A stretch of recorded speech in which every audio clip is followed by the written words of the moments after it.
Elville and Associates presents a client care program continuing legal education event. Social Security and Retirement Planning, a hit or myth proposition. The following presentation is for educational purposes only. It is not intended as legal advice or as a substitute for legal advice or legal counseling, and does not create an attorney-client relationship. Okay, good morning everyone, and happy Saturday. And thank you for coming out, and we're very pleased to have you today. And just know that we are very casual here. We've got the cameras rolling, but please feel free to go in down. The restrooms are outside. Jeff's going to explain that. The food is in the back, drinks are in the back. So we welcome you here today to our postponed event in December. Maybe I shouldn't stand too close. And thank you for bearing with us through the snow and the bad weather. And we're very excited to have Mr. Czarnowski here from Boston, who Jeff is going to formally introduce in just a moment. So I'm going to keep my remarks very brief.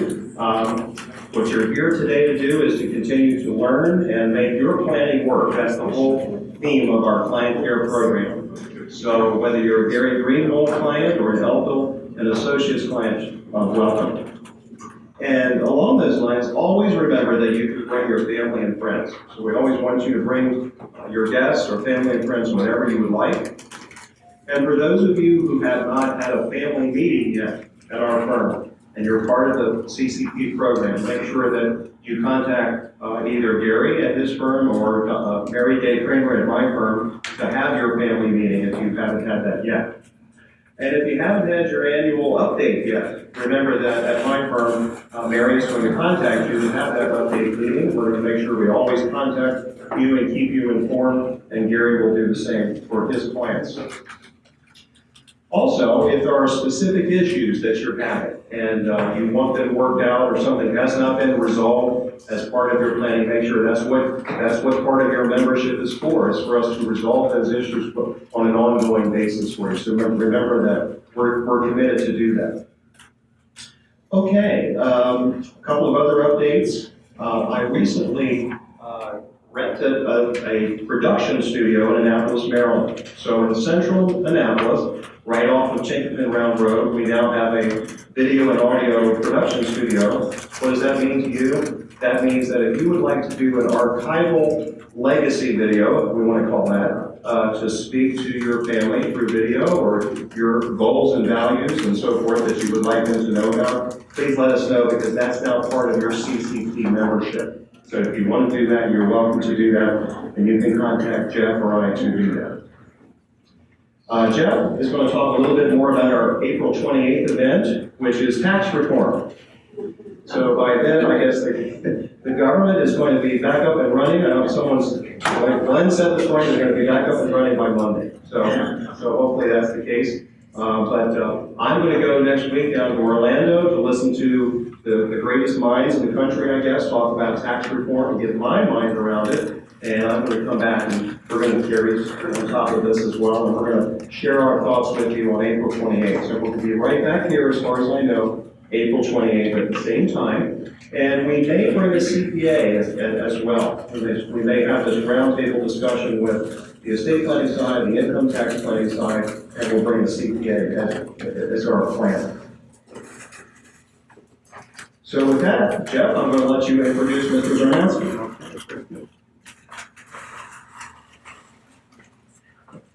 Oh, by the way, many of you are wearing your favorite jerseys. As you can see, I chickened out. But Mr. Czarnowski was going to wear his Patriots jersey. And I just thought that was hilarious. But anyway, he says he has it out of his car. But anyway, here you go, Jeff. Thank you, Steve. It's great to see such a wonderful turnout today, and thank you for your commitment to your planning and being part of our firms and Mr. Greenwald's firm's client care programs. I see a lot of great jerseys out there. I see one Maryland jersey out there. Thank you so much for supporting the red, black, gold, and white. Go Terps. I should have worn mine today. And I also wanted to acknowledge our newest attorney is here today, Miss Megan McCulloch. You want to stand up? Megan specializes in social security issues and social security disability issues, and she works out of our Baltimore office.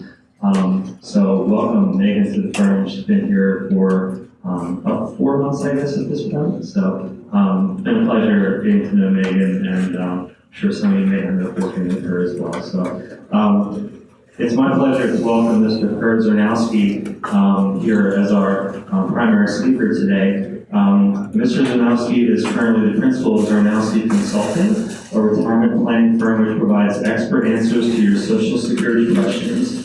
Mr. Czarnowski is the former Regional Communications Director for the Social Security Administration in New England, a position he held from December 1991 until his retirement at the end of 2010. He began his career with the SSA in 1976, and during his 34 years with the agency, he worked with several different management and staff positions in the Boston area. As Regional Communications Director, Mr. Czarnowski was responsible for coordinating the Social Security Administration's public affairs and public information activities in the 6 New England states. In this role, he was a frequent speaker at local and regional events for members of the public. He wrote the chapter on Social Security and retirement planning for the book, The 6 Secrets to a Happy Retirement, which was published by the ATA Press in March 2013. He is also a regular contributor to Retirement Weekly, a MarketWatch publication, and his answers to readers' Social Security questions are seen in both the print and online publications of USA Today. In March 2011, he joined the board of directors of the Massachusetts Association of Older Americans and is currently serving his 3rd year as president of that organization. He also serves on the Massachusetts Money Management Project's statewide advisory council and is a member of the New England Pension Assistant Project's advisory board, a native New Englander and a Patriots fan. Mr. Czarnowski received his bachelor's degree in history from Hamilton College in Clinton, New York, a master's degree in public administration from Northeastern University. He lives in Norfolk, Massachusetts with his wife Ann, and we're very pleased to have him here today. Mr. Kurt Czarnowski, everyone. Good morning, everyone. Good to be here. Jeff said here, Kurt Czarnowski, currently the principal in Czarnowski Consulting. Those 1 or 2 in the room that are intimately familiar with us, proud to say we're an international consulting firm whose world headquarters conveniently located in the basement of my house in Norfolk, Massachusetts. But don't worry, Czarnowski Consulting, we always say we provide expert answers to Social Security questions. Why can I say that simple? Jeff referenced, I worked for the Social Security Administration for 34 years, last 20 years of my career. I was a communications director in New England, which meant I spent my time out talking to folks about the program. And here's what I found out. Believe it or not, the Social Security program is now a little over 82 years old. And each and every month, the Social Security Administration pays about $77 billion in benefits. About 42 million people. On top of that, there's another 173 million folks, like many of you in this room, are now out there working and paying into the program. And what I saw during my time with the agency, and not on my own, is despite the age of the program, despite the size of the program, despite the economic impact that Social Security has in this country today, unfortunately, the myths and misunderstandings that are out there about what it is as well as what it is, and frankly, staggering. It's huge. Nobody knows nothing about the program. That's why I'm really excited. Accept the invitation to spend the next 7 or 8 hours with you. Hey, don't worry, there's dinner coming too. Spend a little time. Talk about some things I think it's important for you to know about what the program is, perhaps equally importantly what it isn't. Why is it so important these days? Simple 2 words. Baby boomers. 75 million bucks. Baby boomers storming towards retirement. Just not starting to wake up to the fact that the retirement world staring us in the face is different than faced by parents and their grandparents. We're starting to recognize that the Social Security program as a guaranteed stream of lifetime income may well be a bigger part of our retirement income than we had ever anticipated. We're also recognizing we don't know as much about the program as we should. So scrambling to catch up. So in our time together today, I want to give you some good, solid information, help you better understand what the program is, help you also recognize what it isn't, and set you down the road to that comfortable retirement we all hope to enjoy. Okay, most important slide in the deck is going to be this one. You'll hear it referred to it over and over again. Key message for me, people need to understand that the Social Security program was created about 82 plus years or so ago. It was put in place, designed to provide you simply with a base or foundation of income that you can count on being there for you each month. but it's a base or foundation of income that you must take steps to supplement, because it was never intended to be anyone's sole source of income in retirement. But unfortunately, these days, about 23% of retiree households, the Social Security money that comes into them each month is virtually the only income they have. Terrible situations. I avoid that happening to you. Simple. By planning for your retirement, you'd be commended. Take the time out of your busy schedule. Spend a little time here this morning planning for retirement, learning about Social Security. Now, for the longest time, the Social Security Administration tried to play a very active role in helping you plan for your retirement. Because back in the day, they used to mail you on an annual basis a paper document, a Social Security statement. Statements start going out back in 1999. They've got an annual basis. Anyone who was 25 years of age or older would ever paid into the program or was not yet collecting benefits. That statement would show up in your mailbox like clockwork about 3 months before your birthday each and every year. That statement, as you recall, used to give you important retirement planning information, benefit estimates at 3 ages, 62, your full retirement age of 70. The other thing you did so well was provide you a nice year-by-year breakout. What Social Security had recorded as your work and earnings under the program. And it was really important to get that statement and particularly to review the earnings history there, because we'll see in a little bit what you eventually collect each month is directly related to what your work and earnings have been. So if a mistake had occurred in crediting you with some of your earnings, it was important to catch it and correct it, because if you didn't, it would have direct impact on what you eventually received. You may have noticed, hey, I haven't got one of those in the mail every year lately. What's the deal? Well, Social Security has changed the way they distribute Social Security statements. And first and foremost, they no longer mail paper documents on an annual basis to everyone over the age of 25. Instead, what they've done first and foremost is put in place a system whereby if you go to www.socialsecurity.gov/myaccount, take about 10 or 15 minutes or so, set up your own individual Social Security account. A byproduct of having that account in place is you'll be able to download the Social Security statement for yourself whenever you want one. And I encourage you to do that if you haven't done it yet. But Social Security has also said they've decided to resume mailing paper documents, but on a very limited basis.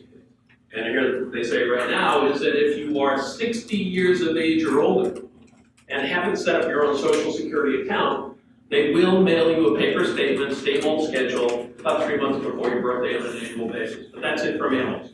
So anyone under the age of 60, the only way you can get a Social Security statement is by setting up that individual Social Security account. But my view is whether you're 60 or older, I think it makes sense to set up that Social Security account because you're going to come in, meet with some folks, do some retirement planning. Having a current Social Security statement in hand is going to make that a more worthwhile exercise. So if you haven't set up your account, I encourage you to do that. Important byproduct right now, you will be able to get a Social Security statement for yourself whenever you want.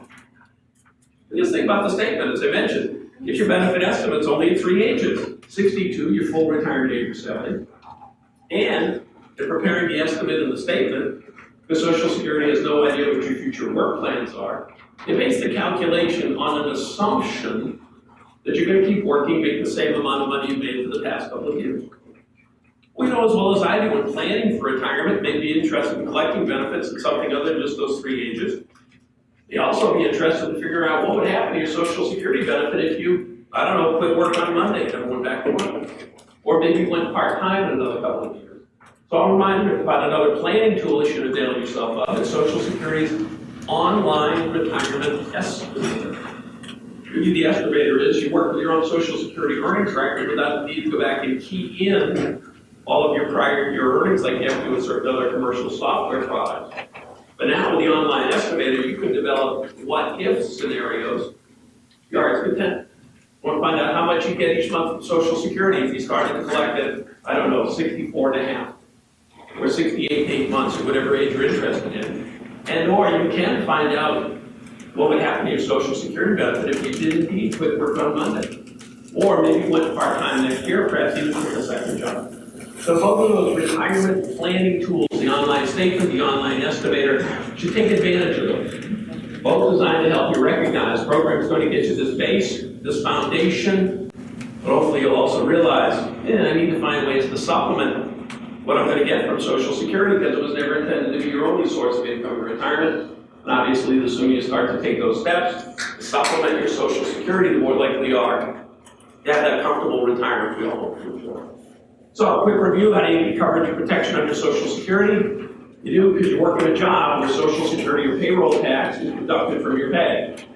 You as an employee pay 6.2%, your employer matches that. If you're self-employed, you have the privilege of paying both the combined employer-employee rate. Now, the question is though, sure, I'm working at a job where I'm paying into the Social Security program. How long do I need to work in order to qualify for benefits? In other words, how long do I need to work in order to vest in the program? A little bit of history. When Social Security started back in 1835, they talked about earning what were called Social Security quarters of coverage. They were the abbreviation QCs. And back in the day, to get covered and protected under Social Security, if you worked in a job under Social Security, during a calendar quarter of the year, you made at least $50 during that calendar quarter. Because there's 4 quarters in a calendar year, you could earn a maximum of 4 quarters of coverage if you made at least $50 during each one of those calendar quarters. But to qualify for those 4 quarters, you need to work throughout the entire year. Well, in 1978, though, Congress changed the system, made it easier for folks to qualify for Social Security benefits because they moved away from this calendar-driven system of quarters of coverage. So now you get coverage and protection by earning what are called credits. Excuse me. When the system changed in 1978, you would earn 1 Social Security credit for every $250 in earnings that you had subject to Social Security during the course of the year, no matter when you made it.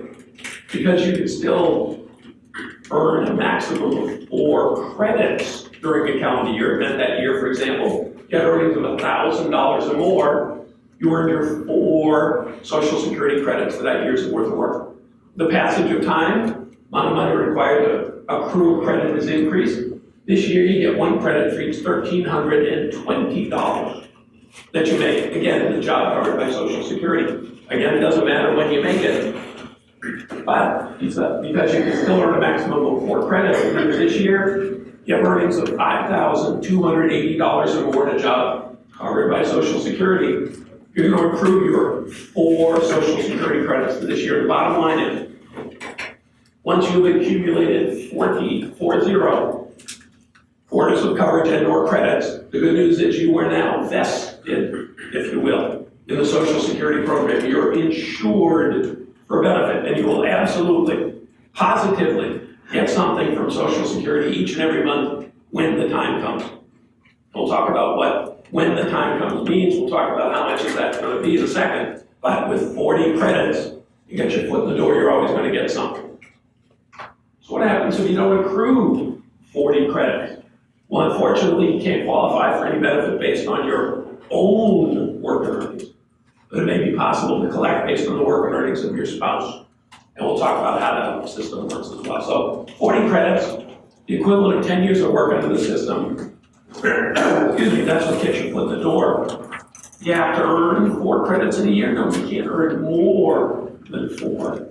You have to earn 40 consecutive. No, 1 here, 2 here, going all the way back to your very first job. And once you get 40, you get your foot in the door and you're always going to get something. So that's how you qualify for benefits. So let's talk about retirement benefits. Excuse me, thank you.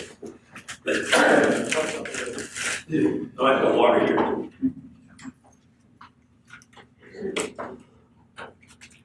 Let's talk about retirement benefits. The big question people ask these days is, well, when should I take my money? So understand this, some of the rules of the program.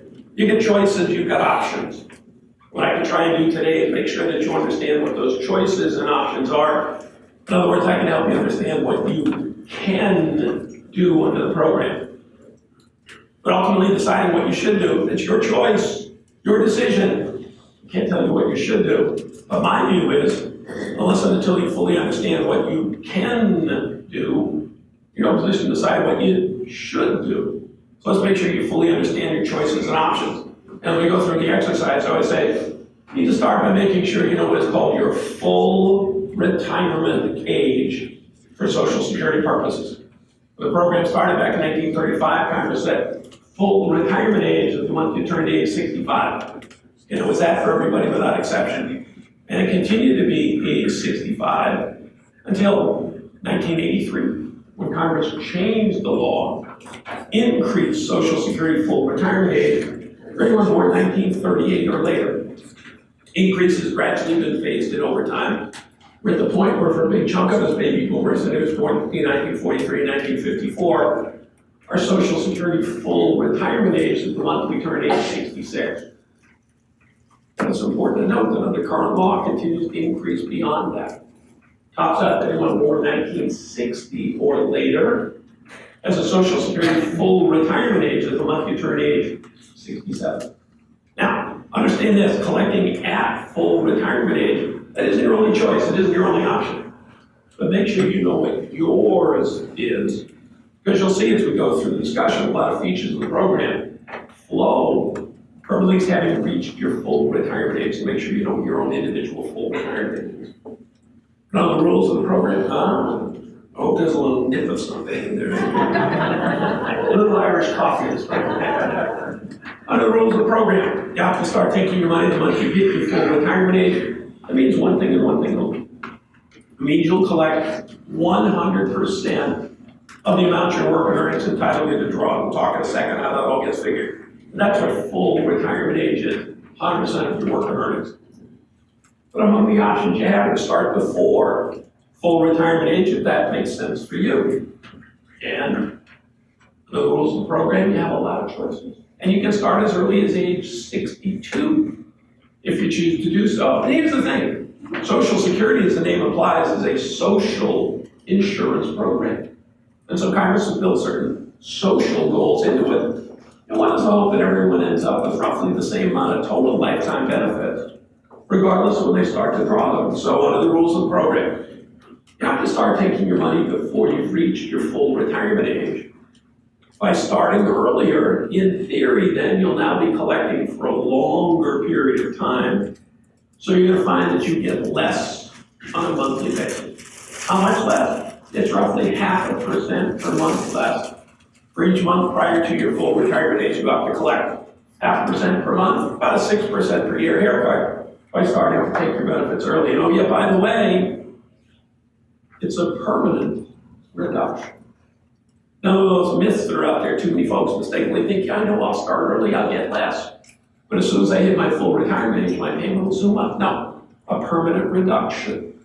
Theory being you're starting earlier, therefore likely collecting for a longer period of time, so you're gonna be less on an individual monthly basis. Incidentally, you don't need to start on your birthday. Don't need to start the first of the calendar year.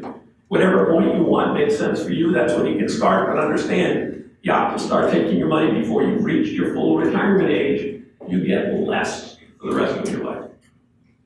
As I mentioned, full retirement age, that's when you get 100%. But among the options you have are way past your full retirement age before starting, if that makes sense for you. And with that social insurance idea in place, if you think about it, now if you opt to defer for a little bit, in theory, you'll now be collecting for a shorter period of time.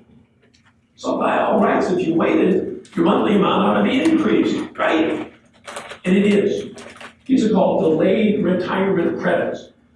And for each month past your full retirement age, they go up not to collect your own retirement benefit. You're gonna find your payment has now been permanently increased by 0.2%. 0.2% per month increase, that translates into an 8% per year increase by waiting. But again, you don't have to not collect for a full year to accrue these delayed retirement credit for each month you defer. Benefit permanently increase. But the key thing is this. These delayed retirement credits only accrue from full retirement age until age 70. Understand this, under the rules of the program, you never have to take your Social Security benefits. Not like there's a required minimum distribution or anything like that. And in fact, more of you in this room would cowboy up and not take your money. The system might not be faced with some of the, you're not buying that for a second. Let me give you an example to illustrate what we're talking about. Got somebody at the full retirement age of 66. Let's say at the full retirement age of 66, she'd receive $1,000 a month. What are her choices? What are her options? I'll oversimplify the example. We'll factor in cost of living increase. Say she wants to start right at the earliest point, right at age 62. At age 62, she receives 75% of the amount she'd receive if she waited until full retirement age. In other words, starting at age 62, doesn't get $1,000 a month. No, she gets $750 per month in continuum. Well, yeah, she's getting $250 less each month than she'd receive if she waited. But the trade-off, obviously, starts to receive that lower amount sooner, and in theory, collects it for a longer period of time. We'll say she wants to wait start at age 63. Her payment would be higher with a reduction factor. Works out at age 63, she'd get $800 a month in continuum. Wait till her full retirement age of 66. That's when she gets the full $1,000 a month that her work and earnings entitlement to receive. Let's say she wants to wait a little bit because that makes sense for her. Wants to wait 1 year, start at age 67. And 1 year worth of deferral means her payment when she starts to take it, it's going to be 8% higher each month, meaning your benefit's going to be $1,080 per month in continuing. She waits all the way until age 70, accrues the maximum of 4 years worth of delayed retirement credits, means the payment she starts to collect is now going to be 32% higher than her full retirement age amount, an 8% increase for each of those 4 years she's waited. By the way, it's simple interest, not compounded. But it means her payment at age 70 is $1,320 per month in continuum. Well, say she wants to wait and start at age 72. Still give you that $1,320, right? Because there are no additional delayed retirement credits past age 70. Bottom line is your choice, your decision. What are the things you ought to be thinking about? You know as well as I do, your health for one, huh? Longevity. For a second factor, I always like to ask, you come from a family of long liver? Or do you come from a family of short pancreases? Hey. That's a line out of the movie Goodbye Columbus, 40-something years ago. You need the money, you're gonna keep working. All those factors come into play. The whole idea always used to be based on average life expectancy. Really shouldn't matter. But you know what, life expectancy is increasing. Social Security numbers say if you're a 65-year-old man today on average, you'll live to age 84. 65-year-old woman on average, you'll live to age 86. But even more telling to me, Social Security numbers say today's 65-year-old, 1 in 3 expected to live to age 90, 1 in 7 expected to live to age 95. My view tends to be for most of us boomers, as we head into retirement these days, if we have any type of pension at all, far more likely to be that defined contribution type, 401k, 403b, 457. We're walking out the door, not with that guaranteed stream of lifetime income like we used to have with that traditional defined benefit pension. No, we're walking out the door with a pile of money. And we're discovering the burden has been shifted onto us. Figure out how to make this pile of money last for this extended period of time of retirement. So my view tends to be that later in retirement, for many of us, that pile of money will have been reduced. Later in retirement, for many of us, our healthcare costs may be higher. So you may have a greater need for a higher monthly income later in retirement than when you make that initial transition. And one way you can help meet that anticipated need is by delaying the start of your Social Security benefits. But again, not for me to say, it's your choice, your decision. You're the ones who worked, you're the ones who paid into the system. But again, my view tends to be, and I tend to think that good things come to those who wait. But again, your choice, your decision. I want you to make that informed decision. And understand the basic principle is you start sooner, you're given less per month for the rest of your life. You wait longer before you start, you're given a higher amount for the rest of your life. But when Congress set that increase rate and decrease rate so many years ago based on average life expectancy at the time, yeah, it was all supposed to come out about even. But again, because life expectancy is increasing, that's why I tend to think that good things do come to those who wait. But again, keep repeating, your choice, your decision. Yes? Let's say you wait to retire until your age 66.5, 6 months. Then would you get a boost of 4%? Everybody get the question? Full retirement age is 66. You ought not to collect at 66. You have to start collecting at 66 and a half, all right? I'll paraphrase. What type of increase do you get? Delayed retirement credits grow at the rate of 2/3% for each month you've deferred. So you wait 6 months, you don't get the full annual increase, but you do get that 4% bump because you've deferred for that 6-month period. The same way, take it early, the reduction is on a month-by-month basis. For each month prior to full retirement age, your payment's reduced by 0.5%. You opt to defer, Past full retirement age, your benefit is increased by 2/3% for each month that you wait. And do they base that on a whole month, let's say January, February, March, or is it a 30-day period? Because you know how the government. Calendar months. So, and the important thing is, so let's say you're born January 15th. You turn 66 in January, that's your full retirement age month. You start collecting benefits effective with the month of January, and it doesn't matter that you're born on the 15th or the 20th or anything like that. That's when you get 100%. You have to wait till February before you start. That's 1 month past your full retirement age.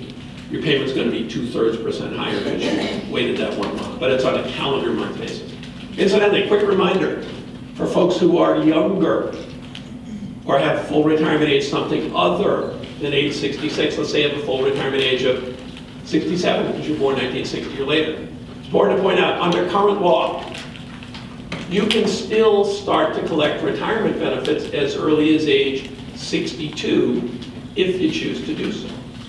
But here's the thing, full retirement age is 67, you start at 62, you're actually now going to be collecting potentially for 5 years prior to full retirement age. You'll find that your payment, if you start at 62 with a full retirement age of 67, you'll be given 70% of what you'd receive if you waited till full retirement age. Again, in theory, reduction because you're collecting for a longer period of time. And by the same token, under current law, these delayed retirement credits only accrue till you reach age 70.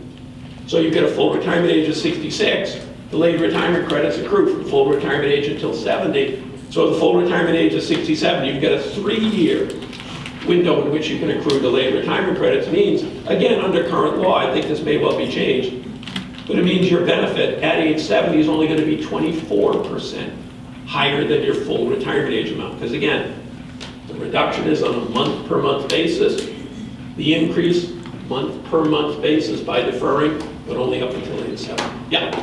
Someone who's 70 and continuing to work full-time, is there any benefit to not collecting Social Security, they say?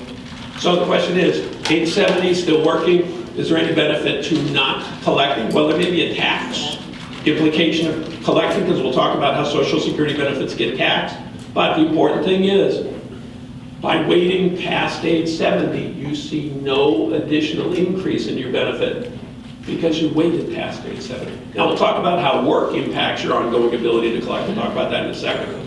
But there are no additional increases past age 70 because you haven't started to collect.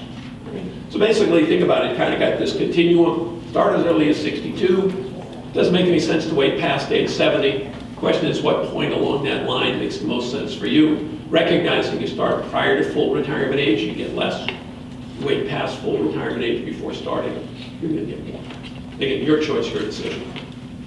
All right.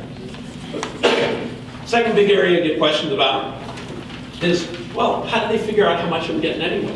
Understand this, as I said a while ago, there is a relationship between your work and your earnings and what you eventually collect. We'll see in a second, it's not a perfect correlation.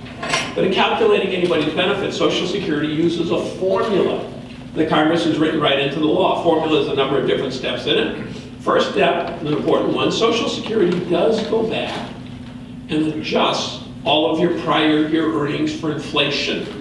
Bring them up to what they are in today's dollar, calculating your benefit. Then once they've done that though, they calculate your benefit based on an average of your highest, wait for it, 35 years of work under the system. Another one of those huge myths. I don't know how many folks out there mistakenly think it's your high 3 or your last 5, like some other pension systems. Social Security benefits are based on an average of a lifetime of earnings, which these days defined as your highest 35 years of work under the system. So what happens if you don't have 35 years where you paid into Social Security? You've taken time out of the workforce to raise kids, care for aging parents, or perhaps work for a while in a job where you weren't paying into the Social Security program. Unfortunately, no provision for that. There's still going to be an average of your highest 35 years of work. And if you don't happen to have 35 years of something, zeros get plugged in for those additional years. It lowers your average monthly wage. It lowers your monthly benefit because ultimately they're coming up with a dollar amount that represents your average monthly wage. And then once they've done that, they apply benefit formula really quickly. So you get somebody average lifetime earnings of 35 years, $500. Monthly benefits 0.261. How do we get at that? Because you take 97 first, 895, 32, then from 42. Yeah, money. Any questions on that? So if I recently got a statement, they have already calculated that adjustment in there? Yeah. You know, Social Yeah, Security. yeah. Yes. Is it 35 consecutive years or just 35 whatever years? Great question. Is it 35 consecutive years? Doesn't have to be 35 consecutive years. It's your highest 35 years, and again, of inflation-adjusted earnings, going all the way back to your very first job. All right? All right, so we come up with this dollar amount. Here's the thing I want to point. Hey, one more thing, and I'll take another question. Just a quick reminder. It's another instance of Social Security being that social insurance program. And when Congress put that formula in place, they recognize that people in lower paying jobs are less likely to have a pension, less likely to be able to save for their retirement during their working years, because they need that money for food, clothing, and shelter. So the system tries to help someone who's been a long time lower earner by providing a monthly payment amount, which is intended to replace a higher percentage of that person's pre-retirement income, somewhere in the neighborhood of 55%. Now, for somebody who's been a higher earner, by all means, they get more each month in absolute terms than the lower earner does, but if you look what that payment represents, it's actually designed to replace a smaller percentage, around 34% of somebody's pre-retirement income. And for the average worker, Social Security payments only intended to replace around 41% of that person's pre-retirement income. In no case, high earner, low earner, or average earner is a benefit intended to replace 100% of what you're making at the time you retire, which leads us back to that first slide I showed you. It's vitally important to recognize programs simply designed to provide you a base of income protection. You can count on being there, absolutely, but it's a base of income protection you must take steps to supplement, because it was never intended to be your only source of income in retirement. Two numbers if you think about today, and I'll take some questions. 2018, the average Social Security retirement benefit being paid, $1,404 a month. $1,404 average retirement benefit. Then I get asked the question, well, is there a maximum payment? Well, qualify it, 2018.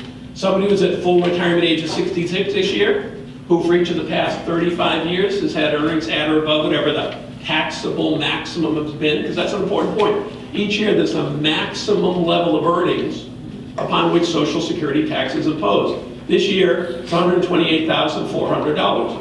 You make above that, you're not going to pay Social Security tax on that. So when it comes time to average somebody's earnings, Social Security only looks at an average as the earnings that have been subject to Social Security tax. So 2018, somebody at full retirement age of 66, who for each of the past 35 years has had earnings at or above whatever the taxable maximum has been, this year he or she receives, drum roll please, $2,788 a month. $2,788.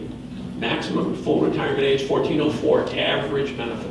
About $16,000 a year average, $33,000 a year plus maximum. A base, foundation, good solid base and foundation. One other comment, and I'll take some questions. If I'd been given the full 8 hours I was originally promised, we'd be going through this in excruciatingly painful detail. So I realize if there are engineers in the room, your heart broke. But I'll get your question in a second. You want to learn more about calculations and computations? I want to lead you to the Social Security Administration website, socialsecurity.gov/ and then the letters OACT, socialsecurity.gov/OACT, which is an abbreviation for the Social Security Administration's Office of the Actuary. Everybody knows what an actuary is. Actuary is somebody who doesn't have enough personality to be an accountant. Oh, yeah. All right, question in the back. Does it matter if you retired and then didn't work? Like I retired at 62, but I don't want to collect it until 66. Those will be all zeros. So the question is, I retire at 62. I don't intend to collect until 66. Paraphrase. How's that all get figured? For you, it's always going to be an average of your highest 35 years of work under the system. So whatever it said on that statement that it was in the, I printed printed it out, that will always be my check? Absent future cost of living increases, I but don't know yes. what that means, I don't understand, what are you saying? Can you say it in plain English? Which part? The cost of whatever you said. Sure. So each year, and one of the great things about the Social Security program is, once you qualify for benefits, you can't outlive your money. You're paid month after month after month after month until the month you pass away. And in some cases, even beyond that. And those were not proud moments for us at Social Security when we discovered people get paid. But in addition to being paid every month, the Social Security program includes a measure of inflation protection. And each year that there has been an increase in something called the Consumer Price Index for urban wage earners, the CPIW is the abbreviation, whatever increase has occurred in that CPIW, that gets automatically passed on to Social Security beneficiaries. It's not dependent on a separate vote of Congress. So that's called the cost of living adjustment. Your benefit goes up each year based on whatever the increase has been in inflation during the prior year as measured by that Consumer Price Index. Last year, or in October of 2017, Social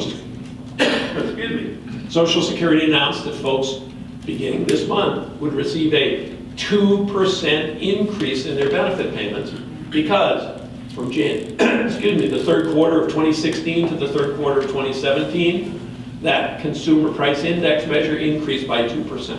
So the cost of living adjustment is the automatic increase in your payment each year based on whatever measure of inflation. So if there's no inflation going forward, yes, that amount you see, It'll never go down, but it will never go down. Okay. It will never go down. So, and often get asked the question, hey, if I quit work early, is that going to lower my Social Security benefit?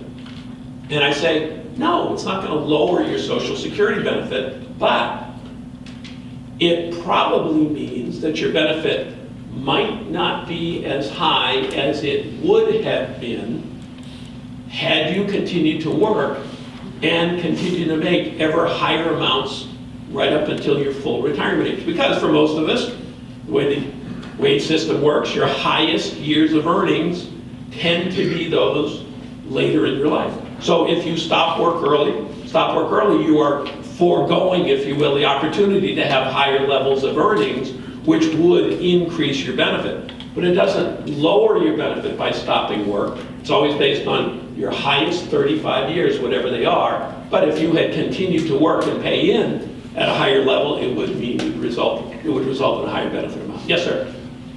Her situation, when you say that it won't be adjusted because she waits till 66, but once she starts collecting, does she get those adjustments?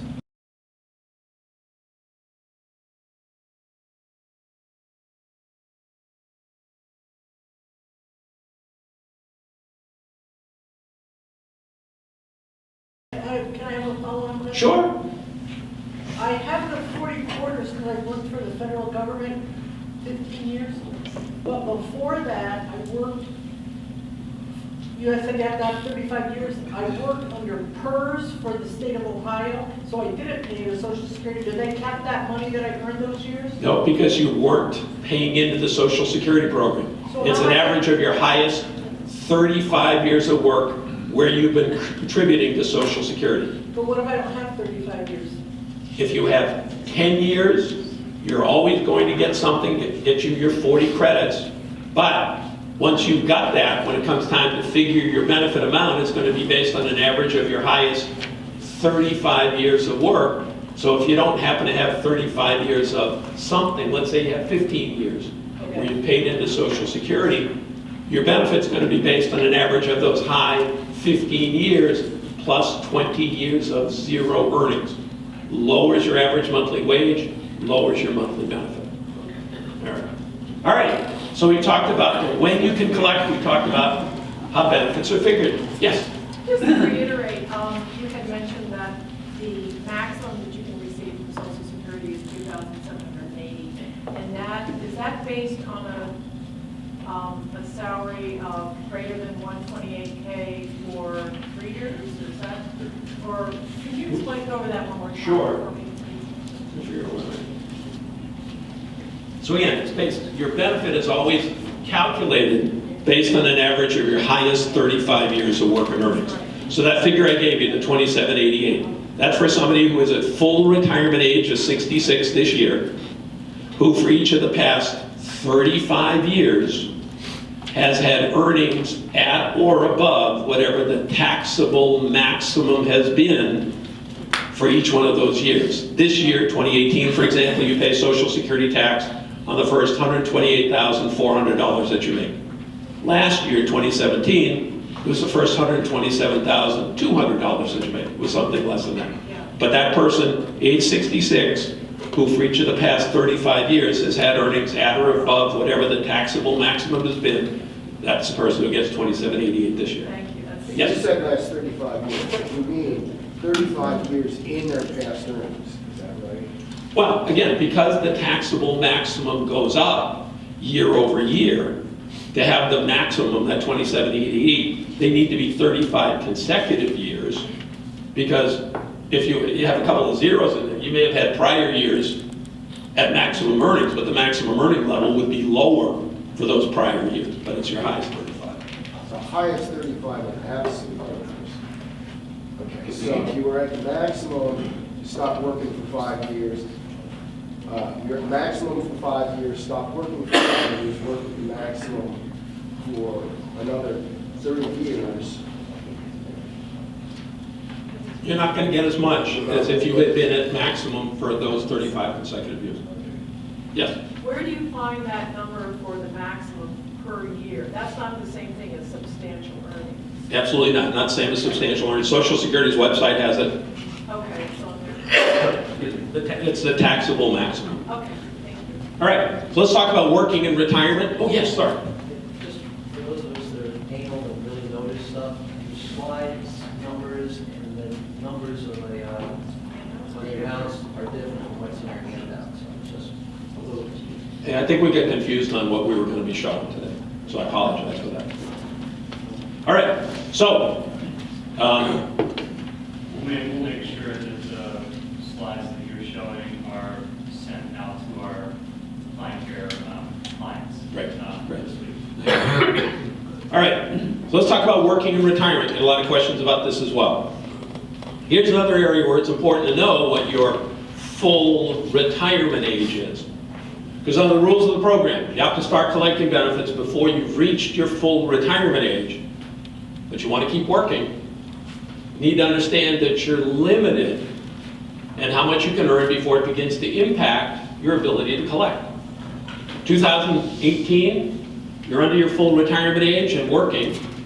You're allowed to make up to $17,040 without any loss of Social Security benefits whatsoever. $17,040 or less, you'll be able to collect full Social Security payments for each and every month. Yeah? When you say you can make up to, is that actual wages? That's what I'm going to get to. Hang in there for a second. Hang in there for a second. $17,040 or less, you'll collect benefits for each and every month. You make above that, doesn't mean you can't necessarily collect at all, but it means Social Security then is required to start holding back $1 in benefit payments for every $2 that you're over the threshold. So, what counts towards that $17,040?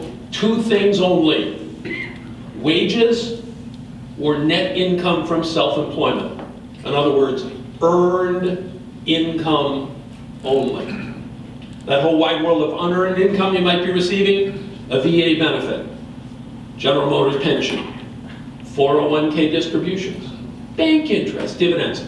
None of that counts towards that $17,040. Earned income only. But the great news is, from the month you reach your full retirement age on, there's no longer any earnings limitation imposed on you whatsoever. From the month you hit full retirement age on, you can work and earn as much as you'd like and collect full Social Security benefits at the same time. Okay, question. If one spouse is working, another is not, and it's the spouse who's not working who wants to claim their retirement, and you're filing a joint return, does the fact that your spouse is working reduce the amount that you're entitled to if you're the non-working spouse? Everybody hear the question? You've got a couple, all right?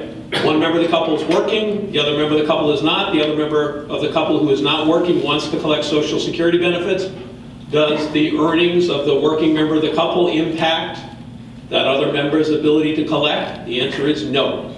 It's only that other member of the couple if he or she were working. Now, we'll talk about taxation of benefits in a little bit. And in that case, couple filing jointly, all sources of income determine whether or not the person may pay federal income tax on a portion of their Social Security benefits, but the working spouse's earnings don't impact whether the non-working spouse can collect in the first place. It may mean they pay federal income tax though on a portion of their benefits. We'll talk about that in a second. So anyway, yes, sir? So the number there, 17,040, is based on wages and net self-employment income. Yep. Is it and or? So if you have both wages and self-employment income, it's going to be combined together? Combined, and. It's and. Yep. All right. So as I said, full retirement age on, work and earn as much as you want and collect at the same time. Now, get a lot of questions from folks who say, hey, you know what? I'm retired, but I'm thinking about going back to work. I'm not going to have to pay Social Security tax on my earnings, am I? If you're in a job covered by Social Security, you will absolutely pay Social Security tax on those earnings, which is good news for the good folks up the road at Social Security because they could use the money these days. But there's potentially good news for you.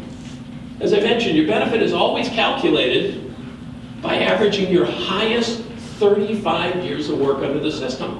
And it's your highest 35 years of work regardless of when they occur. So even if you consider yourself retired, you go back to work, you're in a job covered under Social Security, you pay into the system. If the earnings that you have are higher than the lowest of the 35 years that Social Security had been using to calculate your benefit, the great news for you is end of the year, you file your tax return. Social Security doesn't match. They will automatically recompute your benefit. They'll drop out that low year, plug in that new higher year of earnings, and you'll be due a benefit increase going forward. And this ability to increase your payment through additional work and earnings, it continues forever. Delayed retirement credits, that bump because you're not collecting, yeah, that stops at 70. No additional bump past age 70 by not collecting. But no matter how old you are, if you're working, paying into the system, and your earnings are higher than the lowest of your 35 years, benefit's going to go up year over year. The other bit of good news, frankly, about working, after full retirement age, it never hurts. You've been a high-priced executive. But in retirement, take a part-time job at the local golf course, driving the beer cart around. Make a couple $1,000 at the end of the year. That couple $1,000 is probably going to be lower than the lowest of your 35 years of earnings. So what happens to your payment going forward? Nothing. It's always based on average of your highest 35 years of work. So a while ago I said I think good things come to those who wait. I think good things can come to those who work as well. Understand that after full retirement age, there's no earnings limitation. You can work and earn as much as you want and collect at the same time. And there's always a possibility that those additional earnings will increase your payment going forward, but it will never decrease it. Never decrease it. All right, keep pressing on here. So what I want to do is spend a little time talking about spousal benefits, survivor benefits, divorce spousal benefits, then bring you up to date on some changes that occurred a couple of years ago, and some Social Security claiming strategies that couples had been utilizing as a way to optimize or maximize their lifetime Social Security benefits. Claiming strategies were altered by passage of something called the Bipartisan Budget Bill, passed in November 2015. Made changes to these claiming strategies that couples had been utilizing. So it's important to understand how spousal, survivor, and divorce spousal benefits work so you can understand the changes to the claiming strategy. Social Security spousal benefits. Program's been around about 60 or 70 years or so. Put in place by Congress to support the model of the Cleaver household. You had Ward and June. But Ward Cleaver, he was the breadwinner. Ward Cleaver worked. He came downstairs each morning. He was impeccably dressed. He left the home, briefcase in hand. Now, we don't really know where he went or what he did, right? But Ward Cleaver worked. June Cleaver, prototypical American housewife of the 50s and 60s. Well, she came downstairs each morning, impeccably dressed, wasn't she? She had pearls and high heels on at 8 in the morning, for God's sakes. But June Cleaver never worked a day outside the home in her life. Her job was to have brownies and milk available for Wally Pandasek.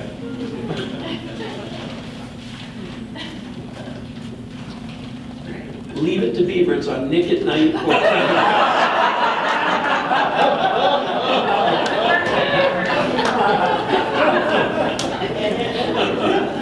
June Cleaver, her job is to have brownies and milk available for Wally and the Beav, right? Social Security supports the Cleaver model in the following way. Ward Cleaver, breadwinner. At his full retirement age, he'll get a benefit based on whatever that mysterious work was. So let's say he gets $1,000 a month. June Cleaver, as his spouse, at her full retirement age, she's going to be eligible to receive a monthly payment equal to 50% of Ward's full retirement age amount, or in our example, $500 a month. That will be paid to her in addition to the $1,000 paid to Ward, and it'll be paid to her even though she may not have worked a day outside the home in her life. Now, for June Cleaver to collect, a few conditions have to be met. First, Ward needs to be collecting. All right, Ward Cleaver needs to be collecting in order for June to be able to receive benefits. Second, for June to collect, she has to be at least age 62. Earliest age a spouse can collect. No different than on the retirement program. If she's at her full retirement age, what she claims, she'll get the full 50%. If she's younger than that, her payment amount's reduced. Again, the theory being starting earlier, collecting for a longer period of time, given a lower amount. And third, important to remind folks, June's spousal payment is based on 50% of Ward's full retirement age amount, not 50% of what he may actually be collecting. So for example, Ward, full retirement age amount $1,000, but he opts to wait till age 70, so he's actually receiving $1,320 a month. June's spousal payment is still only going to be $500 at her full retirement age, 50% of his full retirement age amount. So in this instance, she gets less than half of what he's drawing. But by the same token, Ward, full retirement age amount $1,000, he starts at age 62, so he's getting $750 a month. At full retirement age, June's still going to get a full $500 a month. 50% of the full retirement age amount. But that's the 50s and 60s. Flash forward the 70s, 80s, beyond, because now in all likelihood, June Cleaver will have worked outside the home, will have paid into the Social Security program, will have earned a benefit on her own. How do those work together? Well, let's say Ward's got his $1,000, but June's got a benefit of $800. They head to the local Social Security office together. Ward gets his $1,000, June gets her $800. Social Security's about to say goodbye and good luck, and June goes, ho, ho, ho, ho. Wait a minute. Can't fool me. Where's my $500 spousal payment? At that point, the good folks at Social Security go, sorry, June. Under the rules of the program, it's important to note that as Ward's spouse, you can collect that 50% of his full retirement age amount or your own, one or the other, whichever one is higher, but you don't get both at once. Because her own $800 benefit in our example exceeds 50% of his full retirement age amount, that's what she collects. Now, say she hadn't worked that much, though, so her own benefit was only $250. Well, at that point, Social Security would give her an additional $250 to move her from her own up to that 50% of his full retirement age amount. But spousal benefits, 50% of the higher earner's full retirement age amount, or the individual's own, one or the other, not both at once. By the way, the program is completely gender neutral. What do I mean by that? Simple. Let's say the Cleavers had been ahead of their day, so Ward was a stay-at-home dad in the 50s and June was the primary breadwinner. Everything I talked about would be completely true, that he could collect 50% of her full retirement age amount or his own. And I often get asked questions, well, what does Social Security do about same-sex marriage? And prior to June of 2013, Social Security was prohibited for paying spousal benefits in case of same-sex marriage because of DOMA, the Defense of Marriage Act, which said for federal benefit purposes, marriage is defined one man, one woman. But in June of 2013, in the Windsor versus the United States Supreme Court case, that provision of DOMA declared unconstitutional. So since that point, Social Security will pay spousal benefits in case of same-sex marriage. Spousal benefits. Here's some good news for June. That's if Ward dies. Yes, sir. Does the spouse have to collect on her own, or can she just collect her spousal benefit if it's more than on her own? What Social Security, so the question is, can you just collect the spousal benefit, or do you have to take your own, or whatever? Under the rules, we'll talk about one exception in just a second, but basically the rules say you always collect your own first, and then if your own is less than 50%, you're given additional money on top of that to bring you up to the spousal benefit. Basically, collect your own first, with one exception, which we'll talk about in a couple of seconds. So, survivor benefits, as I said, good news for June, that's if Ward dies. Not good news for Ward, by any stretch of the imagination. But now with survivor benefits, we're talking about a payment rate, not 50% of his full retirement age amount. No, we're talking about 100% of what he's collecting at the time he passed away. Oh yeah, still, or her own, one or the other, not both at once. So for example, Ward's getting 1,000, June's getting 800, Ward dies. Well, the good news for June is she'll begin to receive an additional $200 a month, moving her from the 800 she'd been getting on her own up to the $1,000 level that he had been collecting. That's the good news. Bad news again, as I said, one or the other. So just keep in mind, while they were alive, they were getting $1,800 a month in Social Security income. He passes away while her individual payment goes up. In essence, her old benefit goes away. Just something you need to plan for. A couple other things about survivor benefits. Start to collect as early as age 60. Under the rules of the program, widows and widowers can start to collect as early as age 60. The same concept holds. You take that lower amount, take the amount earlier, you're getting a lower amount. You start right at age 60, you get 71.5%. The other point I want to make about survivor benefits, as I said, you get one or the other, 100% though. So Ward, full retirement age amount 1,000, but he has to wait till age 70. So at the time he passes away, he's getting $1,320 a month. Better news for June is her benefit increases, and the 800 past 1,000, all the way up to that $1,320 that he didn't receive. So just keep this in mind in deciding when to start to draw your own retirement benefit. Recognize that by opting to wait, not only is your own payment higher once you start to draw it, but it also means that any survivor payment that could be made is going to be higher as well. By starting sooner, you're getting less. Also means any survivor payment is going to be lower than if you waited.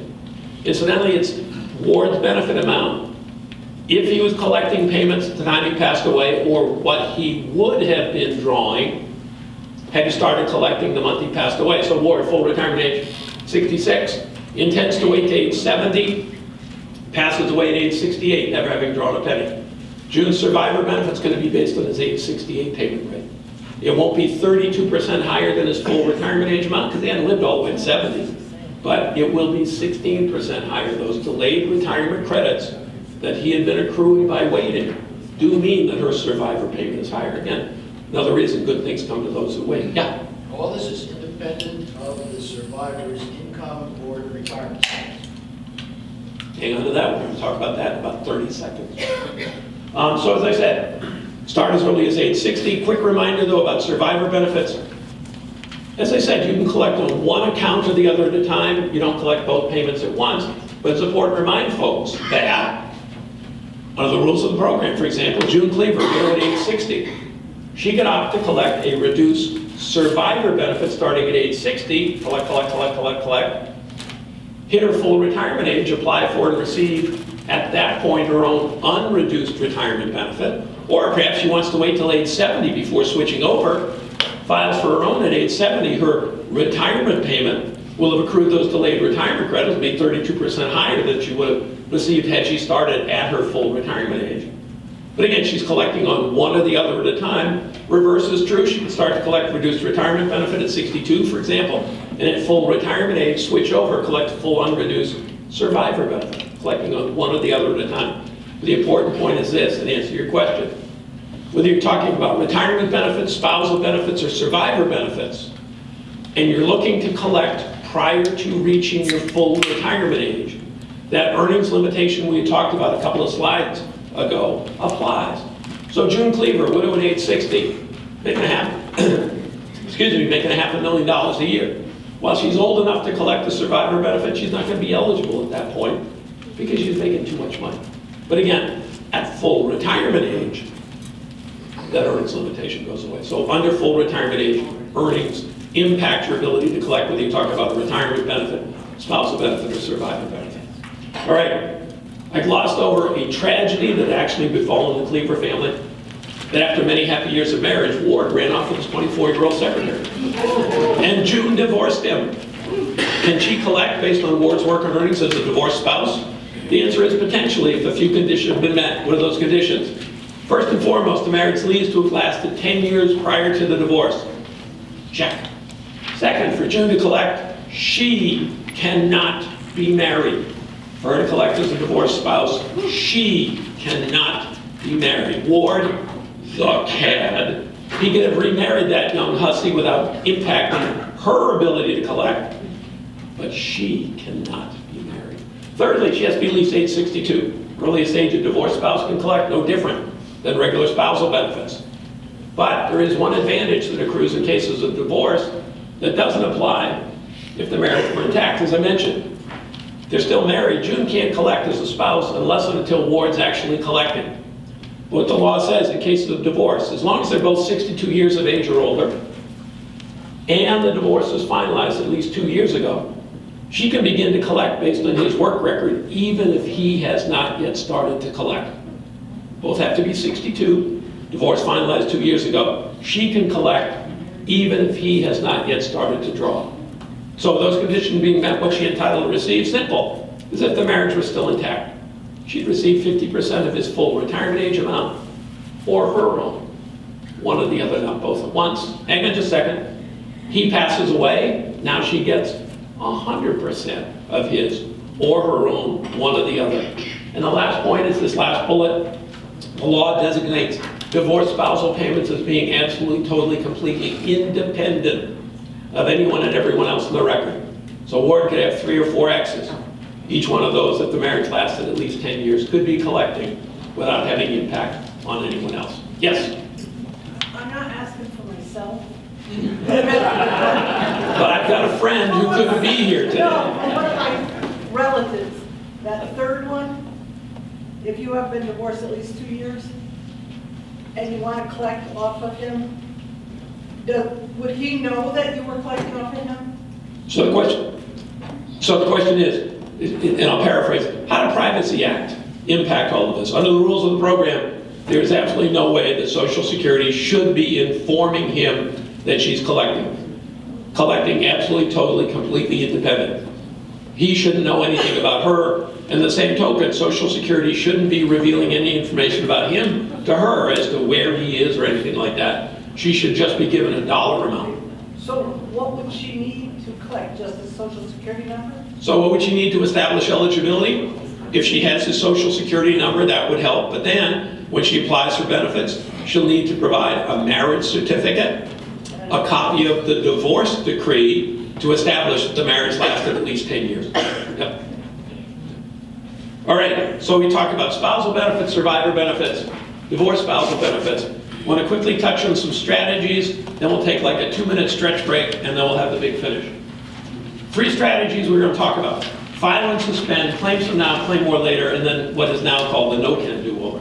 File and suspend, you may have heard about this, read about this, wondered, what's it all about? Alfie? Oh, come on, that's a funny line. I know you're getting tired. Throw me a bone, will you? File and suspend, the old law, basically. We'll illustrate with the Cleavers again. This is a situation where Ward had worked, June had never worked. Ward Cleaver, though, having attended the Czarnowski consulting seminar, decides he wants to wait until age 70 before beginning to collect his own retirement benefit. But he's wondering, is there something I can do to get June some spousal money while I'm waiting? And under the old file and suspend strategy, there certainly wasn't. Because under the old law, if Ward had reached his full retirement age, that's a key thing, had to be at full retirement age. He had the option at that point going to Social Security, applying for his own retirement benefit, and then asking to have his monthly payments suspended. By asking to have his payments suspended, he'd begin to not receive anything, but because he was not receiving anything, he'd be accruing delayed retirement credits, growing his benefit 2/3% per month, 8% per year. even though he had applied, he'd asked to have his payment suspended. But the beauty of the strategy was, under the old rules, Ward's merely having applied, even though he may have asked to have his payment suspended, meant that Social Security could make a spousal payment to June. She could draw that spousal benefit even though he was not yet collecting. Again, he had to be at full retirement age, file, asked to have his payment suspended. Social Security at that point was able to pay June, even though Ward wasn't being paid. What's the new law say? Well, basically, again, it was a bipartisan budget bill passed in November of 2015 under the new rules, under the new law. If you had filed and suspended by April 30th or April 29th of 2016, you were grandfathered in, you operated under the old rules. But since that point, while you can still file and suspend if you'd like to, the new rules say that if you ask to have your payment suspended, Social Security is now required to suspend the benefits to anyone and everyone else who might be collecting on your record. So that old situation where Ward could file and suspend and June could still be paid, that's what's been eliminated. Again, he can still file and suspend if he wants, but if he has to have his payment suspended, Social Security can't pay June, it can't pay anyone else in the record. So it really wrung out any advantage to the file and suspend strategy. So since April 29th of 2016, file and suspend really long gone, hard to find. All right. The other strategy though, claim some now, claim more later. This has a longer shelf life, and it's something you should be aware of because you may still be able to take advantage of it. Claim some now, claim more later strategy. We'll illustrate with the cleavers again. Excuse me, but this is a case where Ward and June both work. Ward, full retirement age amount $1,000, June, full retirement age amount $800. June, not having attended the Czarnowski consulting seminar, is collecting.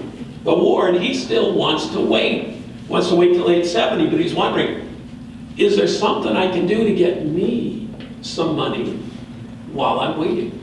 And under this claim some now, claim more later strategy, there certainly was. June's collecting. If Ward waited till his full retirement age, he had the option at that point of going to Social Security and, in essence, picking and choosing. He had the option at that point of taking just a spousal benefit without having to take his own retirement benefit first. Key thing was you had to be at full retirement age, because with Social Security, prior to reaching full retirement age, you never had that option. You always had to take your own first. With the old law, if you reached full retirement age, you could indeed pick and choose. Meaning, he'd be able to receive a monthly spousal payment, in our example, $400, half of June's full retirement age amount. At the same time, he was deferring collection of his own, accruing delayed retirement credits, growing his own benefit to 30% per month, 8% per year. It was a good deal. It was such a good deal that Congress eliminated it.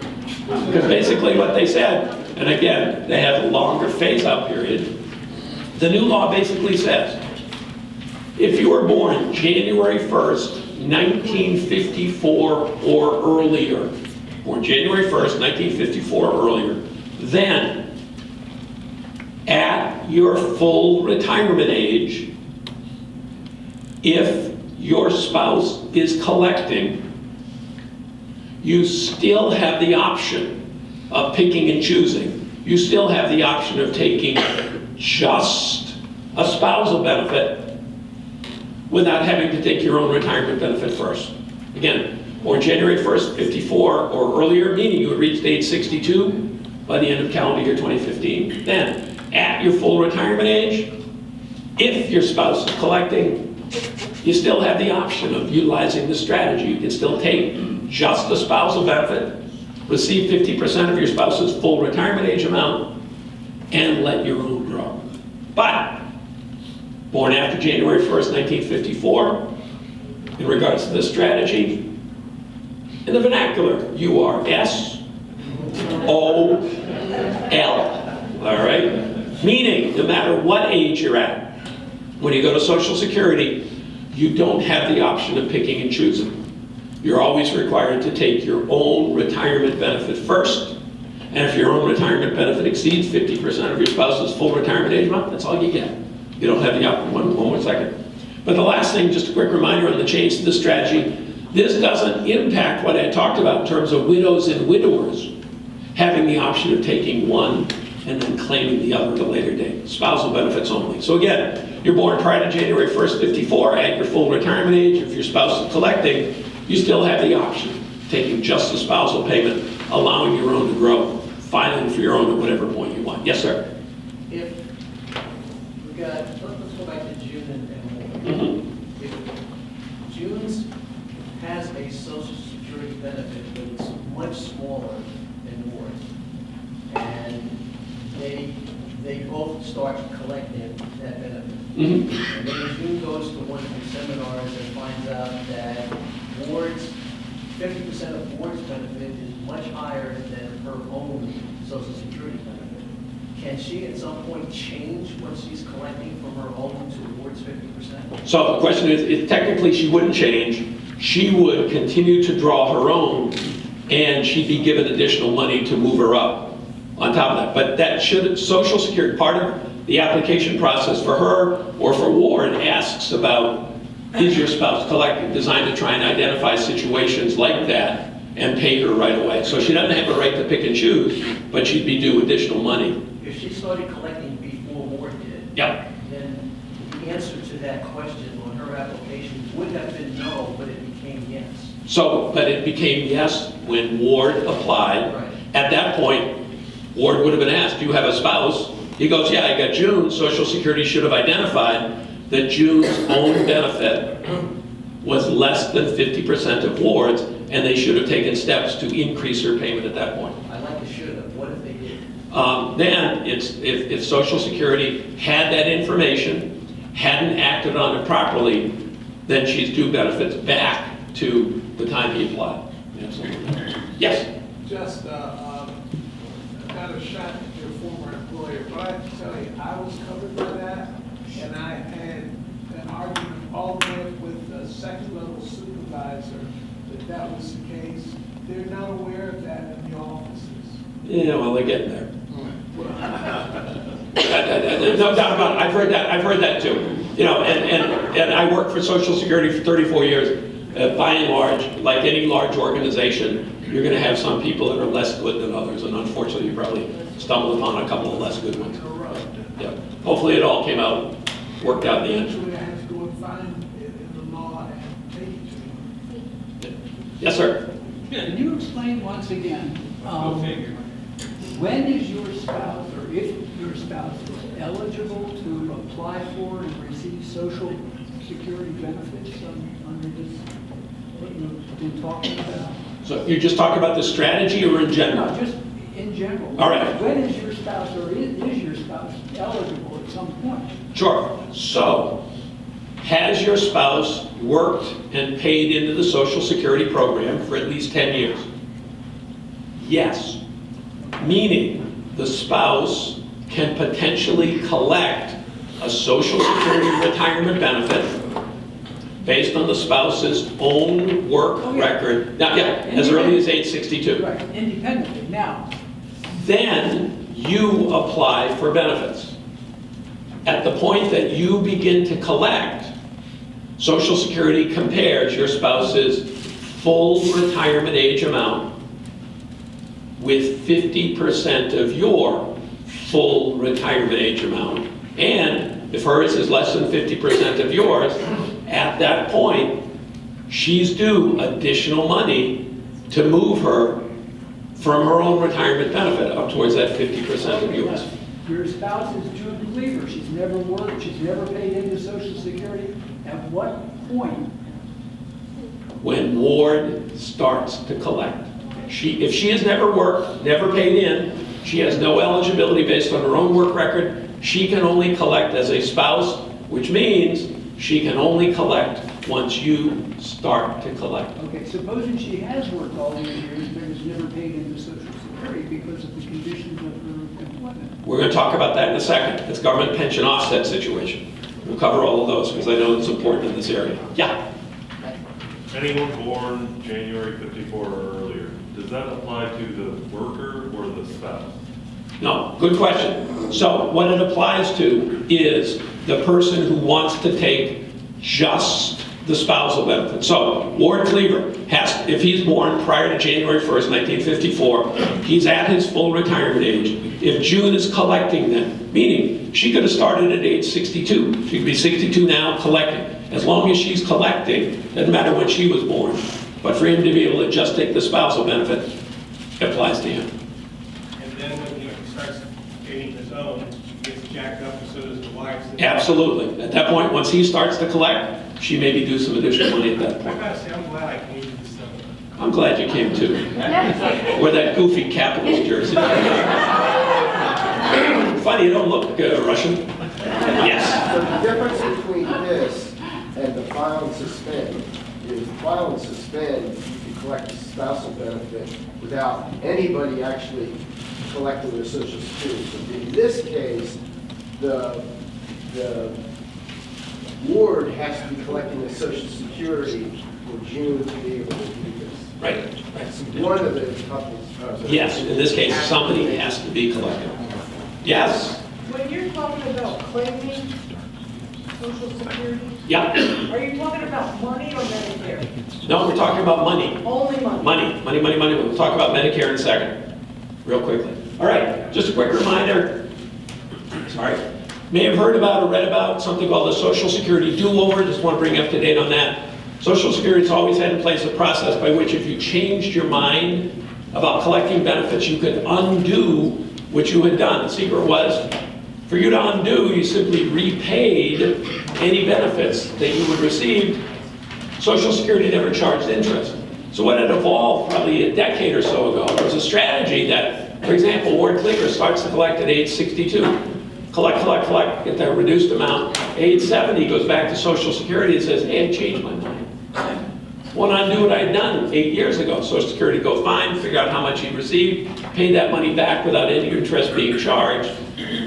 That meant that Ward at that point was free to file a new application, and his ongoing payment rate would not be the age 62 rate he'd been collecting at for 8 years, but it'd be his age 70 rate. In essence, if you think about it, he would have received an interest-free loan from Social Security during this period of time, because all he paid back was the principal. This Social Security do-over was significantly changed at the end of 2010, meaning, since that point, if you change your mind about applying for and collecting benefits, you have a year, 12 months in which you can change your mind and repay and without interest being charged, and then reapply at a later date. After a year, you're kind of locked into what you're at. With one exception though, just a quick reminder. We talked about file and suspend being eliminated. Well, what was eliminated was the benefit of the strategy. But as I said, at full retirement age, you can still file and ask to have your benefits suspended. You can always ask to have your payments suspended. So for example, you start to collect at age 62, you're getting a reduced amount. You hit your full retirement age, you say, shoot, I wish I'd gone to that Czarnowski consulting seminar earlier.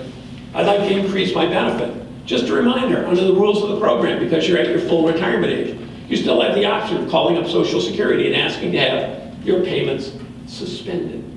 By doing that, you're not going to collect anything, and for each month going forward, now it's your reduced payment rate, that will grow by 2/3% per month, 8% per year. The downside is if you've got somebody collecting at the same time, the new rules say that person's payments are going to be suspended at the same time. But if you're the only person collecting, just keep in mind that after full retirement age, you still have the option of asking to have your payments suspended to accrue delayed retirement credits and grow your benefit rate.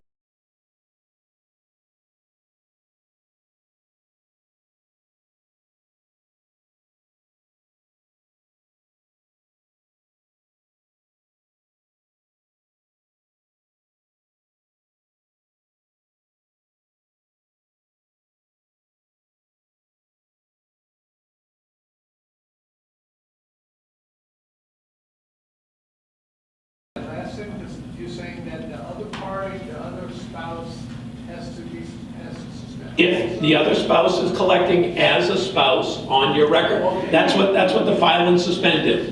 You know, if you ask to have your payment suspended, Social Security suspends everybody's. But there's no other person collecting on your record. This is one way you can increase your benefit. All right, yeah. So what's the benefit of that? Oh, so you, suspending? Yes. Yes, so basically, again, you start at 62, you get 75% of your full retirement age amount. You hit full retirement age, you go, shoot, I could use a higher benefit. Assuming you don't need the money, you can now grow that payment, even though you started collecting early. Yep. All right, yes? Can you suspend after age 70 if you wanted to? No benefit suspension only applies till age 70 because voluntary suspension in the law is only to accrue delayed retirement credits. You don't have an option after age 70. All right, may take 8 hours after. All right, just a quick reminder about taxation of benefits. Prior to 1983, Social Security benefits absolutely, totally, completely tax-free. That year, Congress changed the code, said if you're a higher income beneficiary, you'd be required to pay federal income tax on a portion of your payments. How they define higher income? Well, they said if you're a single tax filer at income above $25,000, couple filing jointly above $32,000 that first year, you'd be required to pay federal income tax on up to 50% of the payments you had received in the prior year, get treated as ordinary income, tax at whatever marginal tax rate you were under. That first year, only about 10% of all Social Security beneficiaries paid federal income tax on a portion of their payments. What Congress didn't do, though, was index the thresholds. So here we are 33 years later, still a point where you're a single tax filer. Excuse me, this always chokes me up. Yeah, income above 25, a couple filing jointly above 32, you're now in a position you may have to pay federal income tax on up to 85% of the payments that you had received in the prior year. It's treated as ordinary income, taxed at whatever marginal tax rate you're at. These days, about half of all Social Security beneficiaries at the end of the year do pay federal income tax on a portion of their payments. 15%, always tax-free, up to 85%, counted as, treated as ordinary income.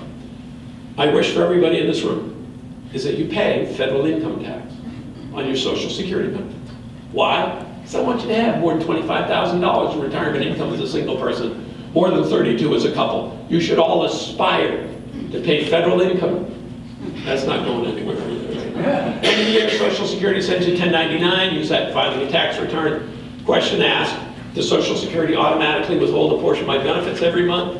No, they don't do it automatically, but if you'd like to have voluntary tax withholding, you can ask to have it done. So taxation of benefits, just keep that in mind. Quick reminder, we touched on this. Great thing about Social Security, cost of living adjustment each year, but it's based on the increase in the consumer price index, 2% kicked in this year. Quick reminder, how do you file for benefits? You're interested? You have 3 options.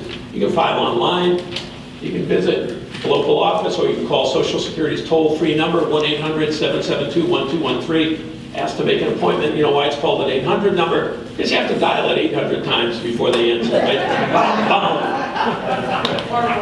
All right, quick reminder about Medicare. Medicare has a number of different parts to it. It applies, it's a federal health insurance program for people who are 65 or older, who've been collecting Social Security for 2 years, 24 months, diagnosed with ALS, kidney failure, and there's a new category of people exposed to environmental hazard. With Medicare, a bunch of different parts to it. Part A of Medicare, hospital insurance, at age 65, if you've been working and paying into the Social Security and Medicare program for at least 10 years, basically you're paying a 1.45% Medicare tax. That's on top of the 6.2% Social Security tax you pay. 10 years worth of payment of that Medicare tax entitles you to receive Part A at no cost to you at age 65, and that's an important point. Medicare eligibility is age 65. May be different, or when it started, it was the same as full retirement age for Social Security. Full retirement age for Social Security is 66 and climbing. Medicare eligibility hasn't changed. With Part A, you're admitted to the hospital to pay a deductible. After that, Medicare pays your inpatient hospital stay. Part B, this is the thornier issue, whether you need it or not. With Part B, that helps pay for non-inpatient stuff. There's no work requirement for Part B. You want it, you pay a premium. Base premium this year, $134 a month. With Part B, there's a deductible. This year you pay a first $183. After that, Medicare covers 80% of the approved charges. Medicare provides that base of health insurance coverage, just the way Social Security provides a base of income protection. If you're collecting Social Security benefits, your Part B premium automatically deducted from a Social Security benefit. You take Part B of Medicare and not collecting Social Security, you get billed on a quarterly basis for your premium. Part D of Medicare prescription drug coverage. It's the latecomer to Medicare. Been around since passage of the Medicare Modernization Act of 2003. Kicked in 2006. Provides prescription drug coverage. The fundamental difference, though, Part D is offered through private insurance companies. You want Part A and or Part B, you sign up with Social Security. You want a prescription drug plan for Medicare, you need to have either Part A or Part B, but you sign up with a insurance company. I want to spend most of my time, though, quickly touching on the importance of signing up for Medicare on a timely basis. Because if you don't sign up for Part B on a timely basis, you may face delays in coverage and be forced to pay a higher premium. For most people, as I said, Medicare eligibility is age 65, and you're given what is called an initial window of enrollment opportunity. It's a 7-month window, 3 months before the month you turn 65 to 3 months after. You sign up for Medicare Part B during that initial window, you're good to go. Get your coverage right away. You only pay the base premium. If you don't, though, sign up during that initial opportunity, you may face delays in coverage and higher premium payments. And generally, you don't sign up during that initial opportunity, you try and sign up at a later date, you're forced to enroll in what is called the general enrollment period, which is January, February, or March. Your coverage doesn't become effective till July, and you are whacked. This is a technical term in the law. You are whacked with a 10% premium surcharge for each year you could have been covered under Medicare but weren't, with one exception.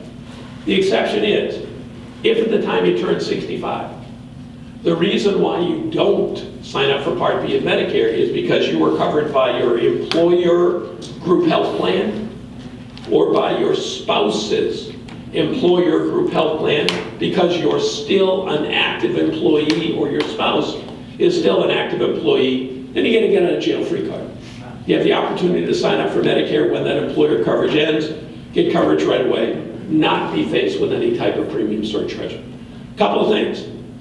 It's got to be because you're an active employee, a current employee. You can't be covered under your employer plan as a retiree. COBRA doesn't count, all right? Because with COBRA, you have employer coverage, but you're not an active employee. So just be aware of that. Why is there this disincentive, if you will? Simple. Medicare's insurance. Basic insurance policy. Want to pool the risk. Get as many people paying at the earliest point. Congress recognized that they didn't have this incentive, if you will, to get people to sign up early. Perfectly healthy people at 65. Wait around. I'll get questions in a second. Wait around. And then when they got sick, they'd sign up for Medicare, then probably would have important financial shortfalls, even more than they have now. So just be aware of that. You had one first, then you. Go ahead. Let's say you're going to retire at, let's say next June, and you want to do the Medicare Part B. How soon, and you're actively employed, how soon before that June retirement date do you need to be applying for B? So the question is, how far in advance do you need to apply? The question here specifically is about Medicare, but it applies for any type of Social Security benefits.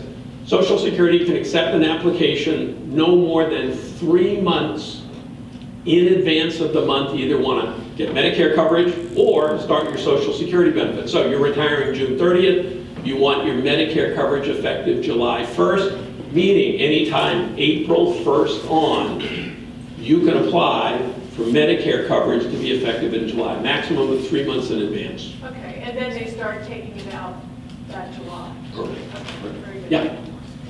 I think that just clarified. I was trying to figure out when you talked about the initial enrollment period, 3 months before and 3 months after, if you did, 3 months before, when would you actually be covered? And The first day of the month you turn 65. Perfect. Yeah. Thank you. Yeah. Yes, sir. You said COBRA doesn't count, that's TRICARE, which is a government pool. With TRICARE, are you working? Yes. So you have TRICARE as you're an employee and you have TRICARE? Well, I have TRICARE as a retired military. Yeah. Working.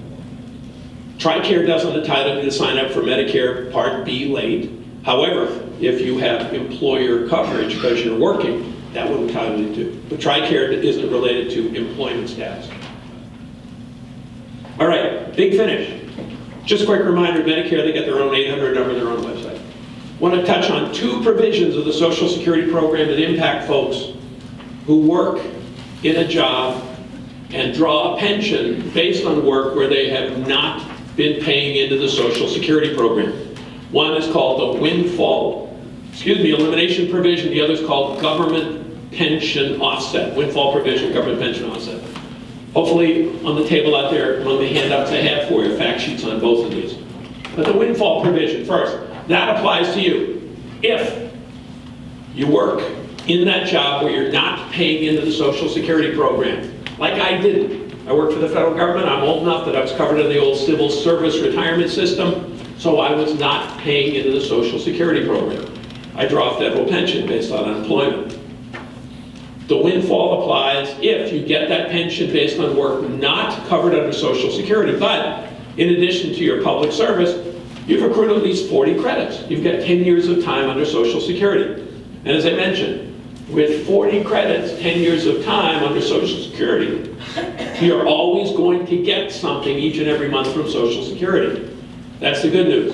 The bad news is because of the windfall provision, the amount that you collect each month, in all likelihood, won't be as high as it would have been if you didn't have that public pension, because the windfall provision requires Social Security to use a different and admittedly less generous formula to calculate the amount of your Social Security retirement benefit. But you're always going to get something. A lot of people mistakenly think, even in my 10 years, I'm not going to get anything. No, with the windfall provision, you're always going to get something. How big a difference is there? Well, in calculating the benefit for somebody who gets that non-covered pension, first couple of steps are the same. Social Security indexes your earnings, averages it over 35 years. But then the formula is different in that instead of 90% of the first $895, Social Security only gives you 40% of the first $895 of your average monthly wage. The remaining 2 steps are the same. So if you think about it, the maximum impact is going to be the difference between 90% of $895 and 40% of $895, or maximum reduction is going to be by $446. Quick example. Why does the windfall exist? Simple. It gets back to that fact. It's a progressive benefit formula. System set up so it helps people in lower paying jobs by replacing a higher percentage of their pre-retirement income. And what Congress recognized prior to the enactment of the windfall in 1983 was you'd have somebody who's been a long-time public employee, had cobbled together 40 Social Security credits. They come in to apply for Social Security benefits. Social Security calls up their wage record. All they'd have in front of them would be a record of their time under Social Security. All of that other non-covered work wouldn't be reflected. And Social Security would then be operating on an incomplete assessment based on just a quick look. It would look like this person would be one of those long-time low earners who ought to be given the benefit of that weighted benefit formula. Congress recognized, no, people with this additional public service, not paying into Social Security, probably shouldn't be treated as long-time low earners if you included both their covered and non-covered work. They shouldn't be. So the different formula designed to smooth out some of the weighting in the formula. But Congress also recognized that there may be people who are long-time employees under Social Security. And so an exception to the windfall provision is basically the more time you have under the Social Security program, the less of an impact your public pension has. And it works out. You have more than 20 years of time where you've worked and paid into the Social Security program, and it's at a substantial earnings level this year, around $23,000. But the more time you have under Social Security, the less of an impact your public pension has on you. Because if you think about it, the more time you've had under Social Security, the more accurately your Social Security wage record reflects your actual economic status. And it works out, you have 30 more years under Social Security, you get a full regular Social Security benefit, even with that public pension. Quick reminder, what triggers the windfall is receipt of the pension. Receipt of the pension. So, for example, You're a public employee. You hit your full retirement age. You haven't retired yet. Under the rules of the program, as we talked about, at full retirement age, work and earnings no longer impact your ability to collect.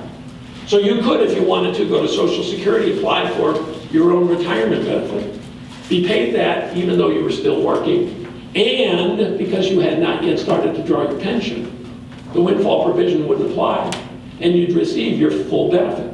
Only after you retired and started to draw your pension would the windfall provision be applied. So again, you're always going to get something, in all likelihood, won't be as high as it would have been if you didn't have that public pension. You first.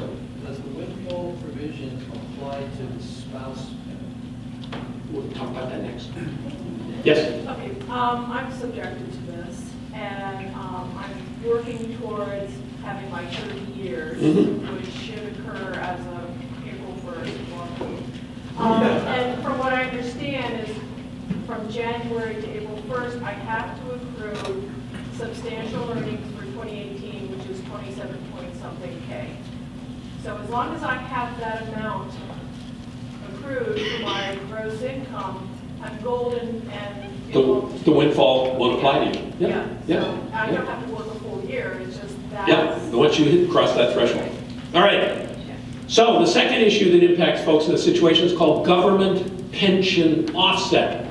This situation where you get that public pension, again, based on work where you weren't paying into Social Security, but now you're not looking to collect a benefit based on your own work record, you're looking to collect benefits as a spouse, divorced spouse, or survivor, widow or widower. And here, frankly, the news is not as good.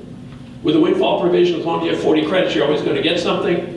But with government pension offset, there's a real possibility that because of your public pension, you may not receive anything as a spouse, divorced spouse, or survivor, because under government pension offset, before Social Security will pay you in those categories, they look at the amount of your public pension, figure out what 2/3 of your monthly pension is, and reduce or offset whatever you could collect on your spouse's work record by that 2/3 of your pension.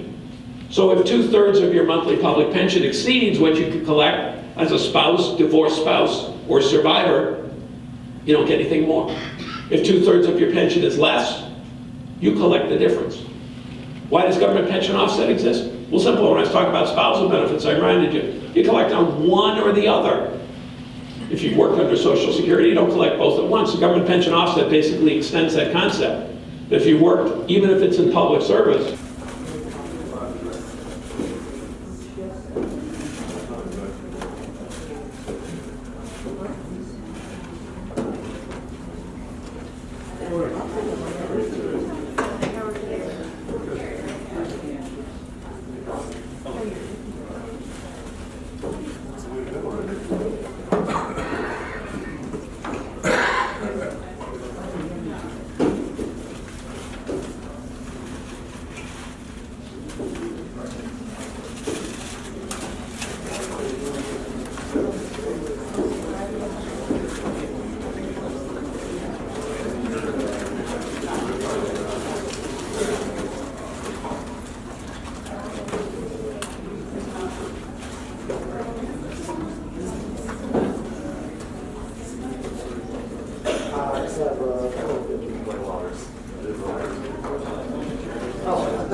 We'll get started here in about 2 minutes.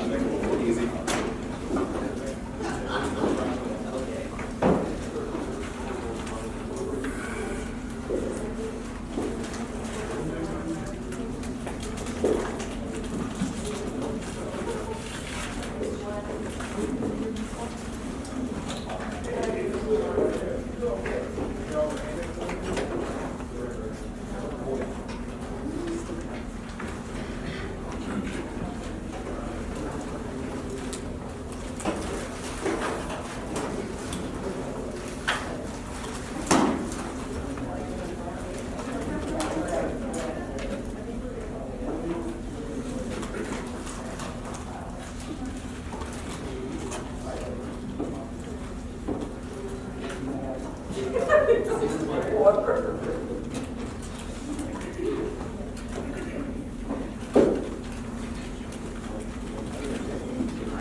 All right, good morning, everyone.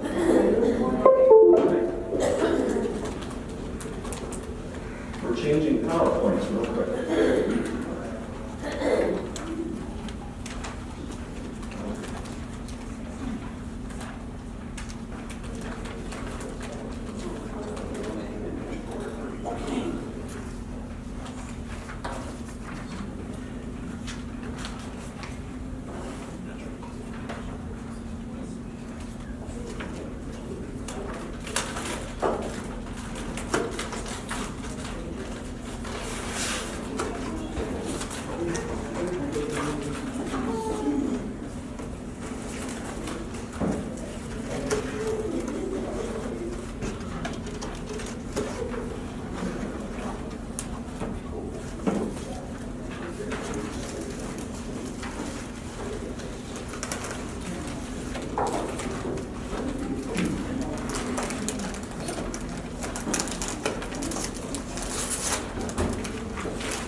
Okay, good morning, everyone, and happy Saturday. And thank you for coming out, and we're very pleased to have you today. And just know that we are very casual here. We've got the cameras rolling, but please feel free to go in, down. The restrooms are outside. Jeff's going to explain that. The food is in the back. Drinks are in the back. So we welcome you here today to our postponed event in December. Maybe I shouldn't stand so close. And thank you for bearing with us through the snow and the bad weather. And we're very excited to have Mr. Czarnowski here from Boston, who Jeff is going to formally introduce in just a moment. So I'm going to keep my remarks very brief. What you're here today to do is to continue to learn and make your planning work. That's the whole theme of our client care program. So whether you're a Gary Greenwald client or an Elville and Associates client, welcome. And along those lines, always remember that you can bring your family and friends. So we always want you to bring your guests or family and friends whenever you would like. And for those of you who have not had a family meeting yet at our firm, and you're part of the CCP program, make sure that you contact either Gary at his firm or Mary Gay Kramer at my firm to have your family meeting if you haven't had that yet. And if you haven't had your annual update yet, remember that at my firm, Mary is going to contact you to have that update meeting. We're going to make sure we always contact you and keep you informed, and Gary will do the same for his clients. Also, if there are specific issues that you're having and you want them worked out or something has not been resolved as part of your planning, make sure that's what part of your membership is for us to resolve those issues on an ongoing basis for you. So remember that we're committed to do that. Okay, a couple of other updates. I recently rented a production studio in Annapolis, Maryland. So in central Annapolis, right off of Chinkapin Round Road, we now have a video and audio production studio. What does that mean to you? That means that if you would like to do an archival legacy video, if we want to call that, to speak to your family through video or your goals and values and so forth that you would like them to know about, please let us know, because that's now part of your CCP membership. So if you want to do that, you're welcome to do that, and you can contact Jeff or I to do that. Jeff is going to talk a little bit more about our April 28th event, which is tax reform. So by then, I guess the government is going to be back up and running. I know someone's, like Glenn said this morning, they're going to be back up and running by Monday. So hopefully that's the case. But I'm going to go next week down to Orlando to listen to the greatest minds in the country, I guess, talk about tax reform and get my mind around it. And I'm going to come back back, and we're going to carry on top of this as well, and we're going to share our thoughts with you on April 28th. So we'll be right back here, as far as I know, April 28th at the same time. And we may bring a CPA as well. We may have this roundtable discussion with the estate planning side, the income tax planning side, and we'll bring a CPA as our plan. So with that, Jeff, I'm going to let you introduce Mr. Czarnowski.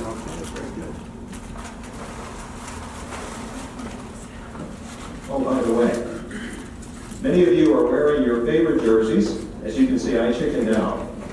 But Mr. Czarnowski was going to wear his Patriots jersey, and I just thought that was hilarious. But anyway, he says he has it out of his car. But anyway, here you go, Jeff. Thank you, Steve. It's great to see such a wonderful turnout today, and thank you for your commitment to your plan and being part of our firms and Mr. Greenwald's firm's client care programs. I see a lot of great jerseys out there. I see one Maryland jersey out there. Thank you so much for supporting the red, black, gold, and white. Go Terps. I should have worn mine today.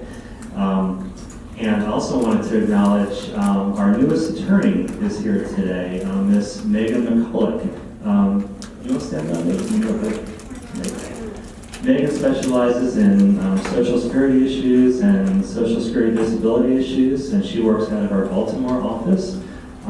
So welcome Megan to the firm. She's been here for about 4 months, I guess, at this point. So been a pleasure getting to know Megan, and I'm sure some of you may end up working with her as well. So it's my pleasure to welcome Mr. Kurt Czarnowski here as our primary speaker today.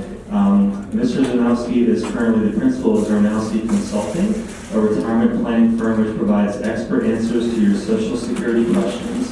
Mr. Czarnowski is the former Regional Communications Director for the Social Security Administration in New England, a position he held from December 1991 until his retirement at the end of 2010. He began his career with the SSA in 1976, and during his 34 years with the agency, he worked with several different management and staff positions in the Boston area. As Regional Communications Director, Mr. Czarnowski was responsible for coordinating the Social Security Administration's public affairs and public information activities in the 6 New England states. In this role, he was a frequent speaker at local and regional events for members of the public. He wrote the chapter on Social Security and retirement planning for the book, The 6 Secrets to a Happy Retirement, which was published by the ATA Press in March 2013. He is also a regular contributor to Retirement Weekly, a MarketWatch publication, and his answers to readers' Social Security questions are seen in both the print and online publications of USA Today. In March 2011, he joined the board of directors of the Massachusetts Association of Older Americans and is currently serving his 3rd year as president of that organization. He also serves on the Massachusetts Money Management Project's statewide advisory council and is a member of the New England Pension Assistant Project's advisory board, a native New Englander and a Patriots fan. Mr. Czarnowski received his bachelor's degree in history from Hamilton College in Clinton, New York, a master's degree in public administration from Northeastern University. He lives in Norfolk, Massachusetts with his wife Ann, and we're very pleased to have him here today. Mr. Kurt Czarnowski, everyone. Good morning, everyone. Good to be here. Jeff said Kurt Czarnowski, currently the principal in Czarnowski Consulting. Those 1 or 2 in the room that are intimately familiar with us, proud to say we're an international consulting firm whose world headquarters conveniently located in the basement of my house in Norfolk, Massachusetts. But don't worry, Czarnowski Consulting, we always say we provide expert answers to your Social Security questions. Why can I say that simple? Jeff referenced, I worked for the Social Security Administration for 34 years, last 20 years of my career. I was a communications director in New England, which meant I spent my time out talking to folks about the program. And here's what I found out. Believe it or not, the Social Security program is now a little over 82 years old.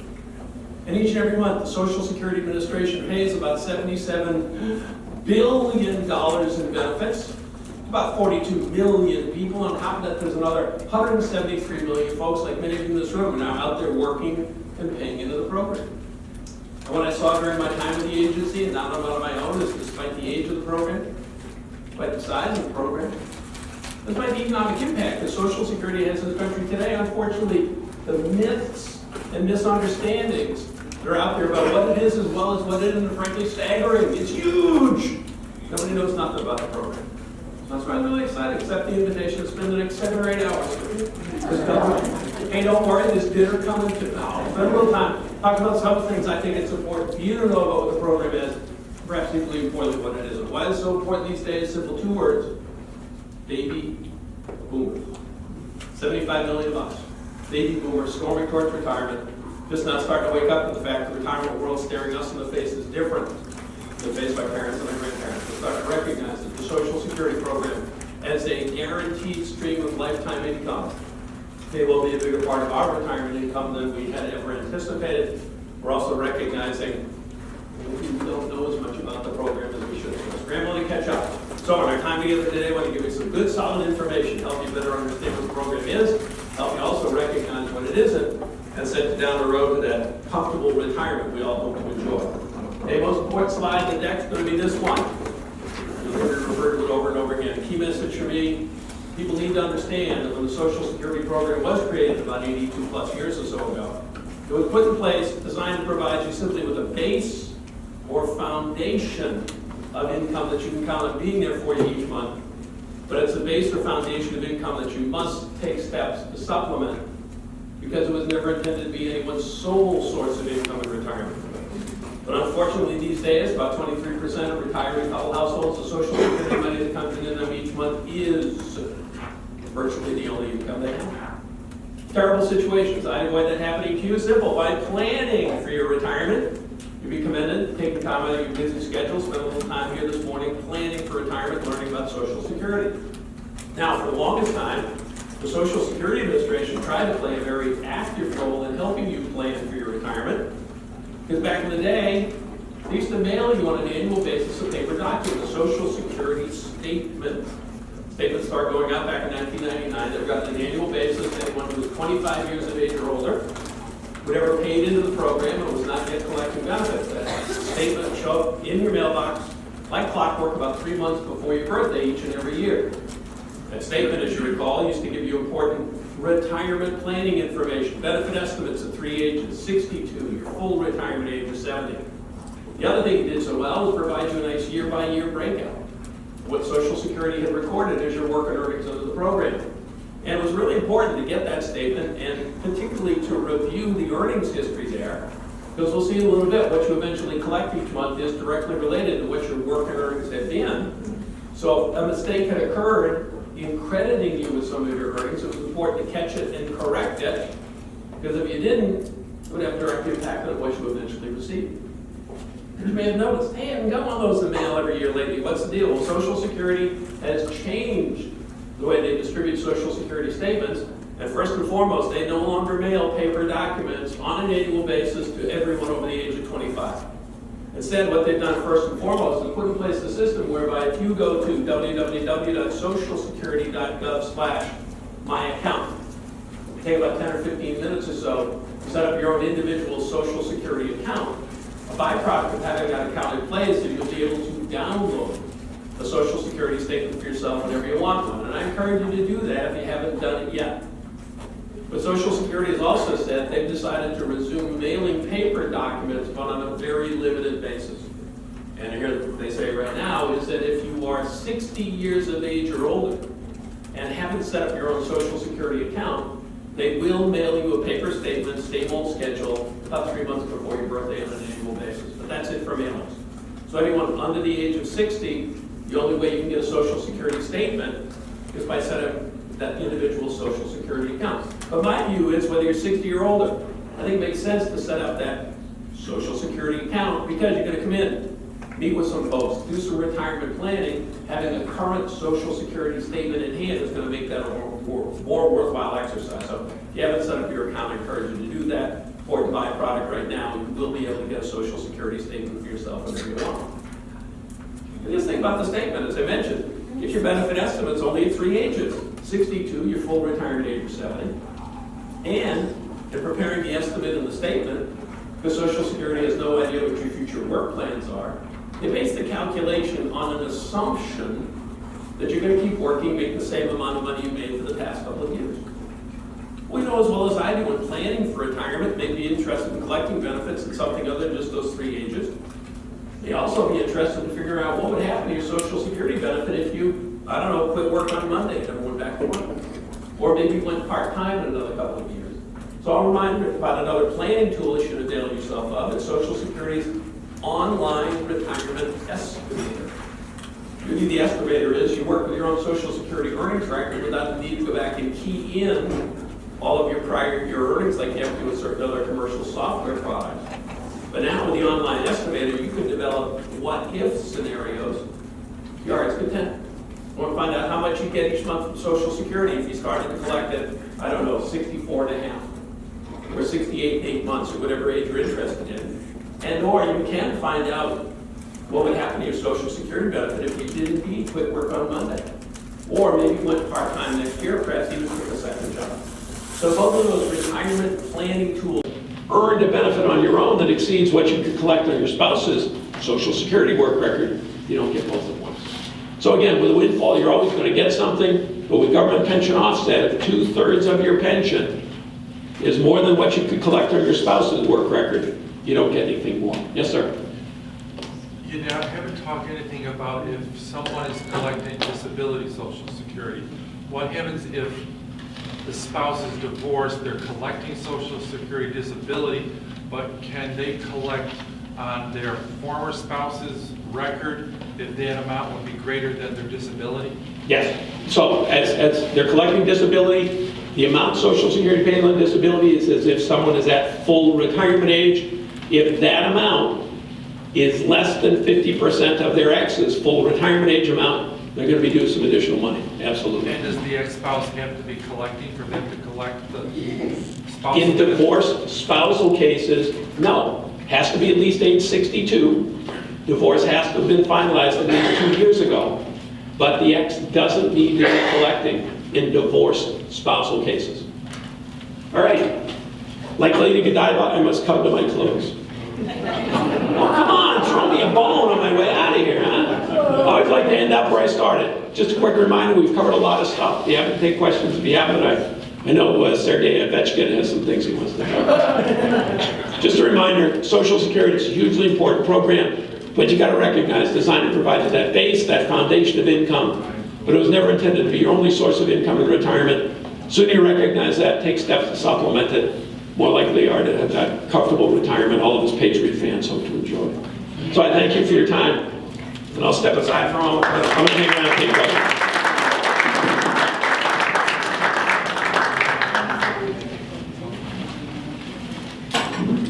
Kurt, thank you. Was that incredible? Yes. I thought that was just incredible. Kurt, I have the question, I think it's in some people's minds. Where do you go to make this decision? Who should you rely on to make these decisions? So it's important to understand the role of the folks at the Social Security Administration. They're not financial advisors. They can't tell you what you should do. Their role is much in the same way that I talked about today. They can help you understand what you can do, but they can't tell you what you should do. So in going in and talking to folks at Social Security, you can't go in, sit down and say, what should I do? My advice instead is have done research like we talked about today, and then when you go and sit down with somebody at Social Security, pose the question is, well, can I do? For example, you go in and say, I just want to take my spousal benefit right now. I'm 62 right now. I just want to take my spousal benefit and take my own at 70. They're going to go, no, you can't do that. Because you were born after January 1st, 54, you always have to take your own first. So again, you got to do a little bit of research. The Social Security website has a great deal of information. You know, talking to experts is always good. But you can't depend on, you don't count on the Social Security folks to act in the role of advisor and tell you what you should do. Hopefully they're giving you accurate information about what you can do, but ultimately deciding what you should do that's your choice. And Kurt, are you available for further consulting? Oh, absolutely. All right, very good. Just wanted to know And your contact information is on the handout. Yeah. Very good, very good. And I just want to say before Gary comes up and makes his remarks, the client event, those of you who were not at the client event a couple of months ago, that video is now available. So if you would like to get the client event video, you were not able to attend, please let us know. And I wanted to, before we adjourn, I wanted to thank Jeff for being here today and for all of his hard work in the background there and setting up. And Gary, your remarks.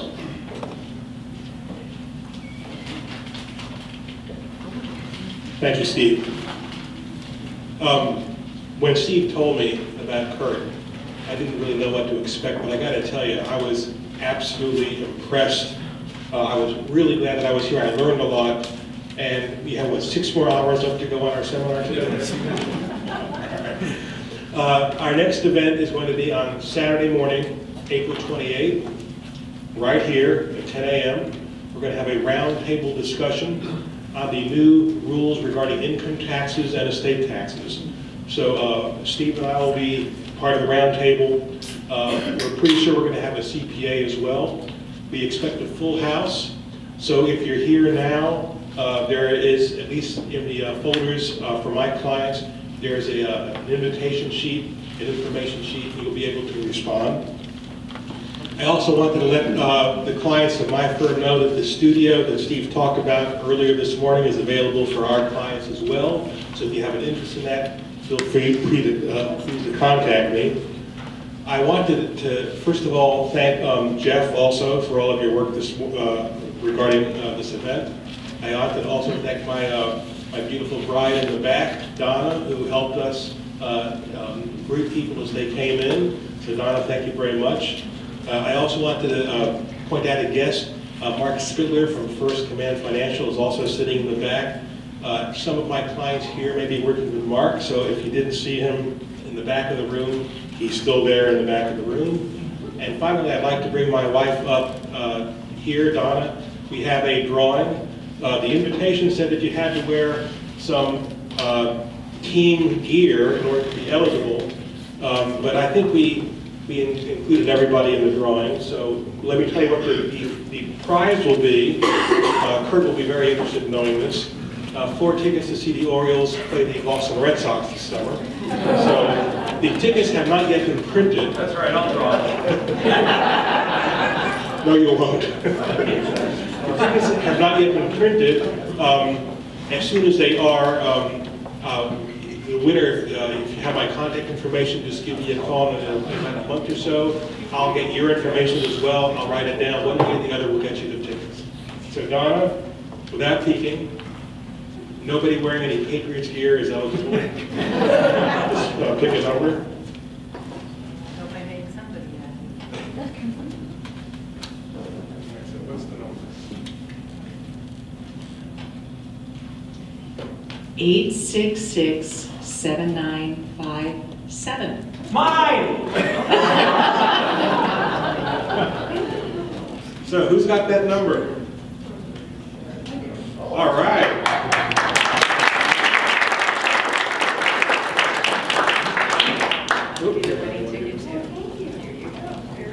My pleasure. So thank you everybody for coming. Kurt is still here. I think he'll be happy to answer some questions afterwards.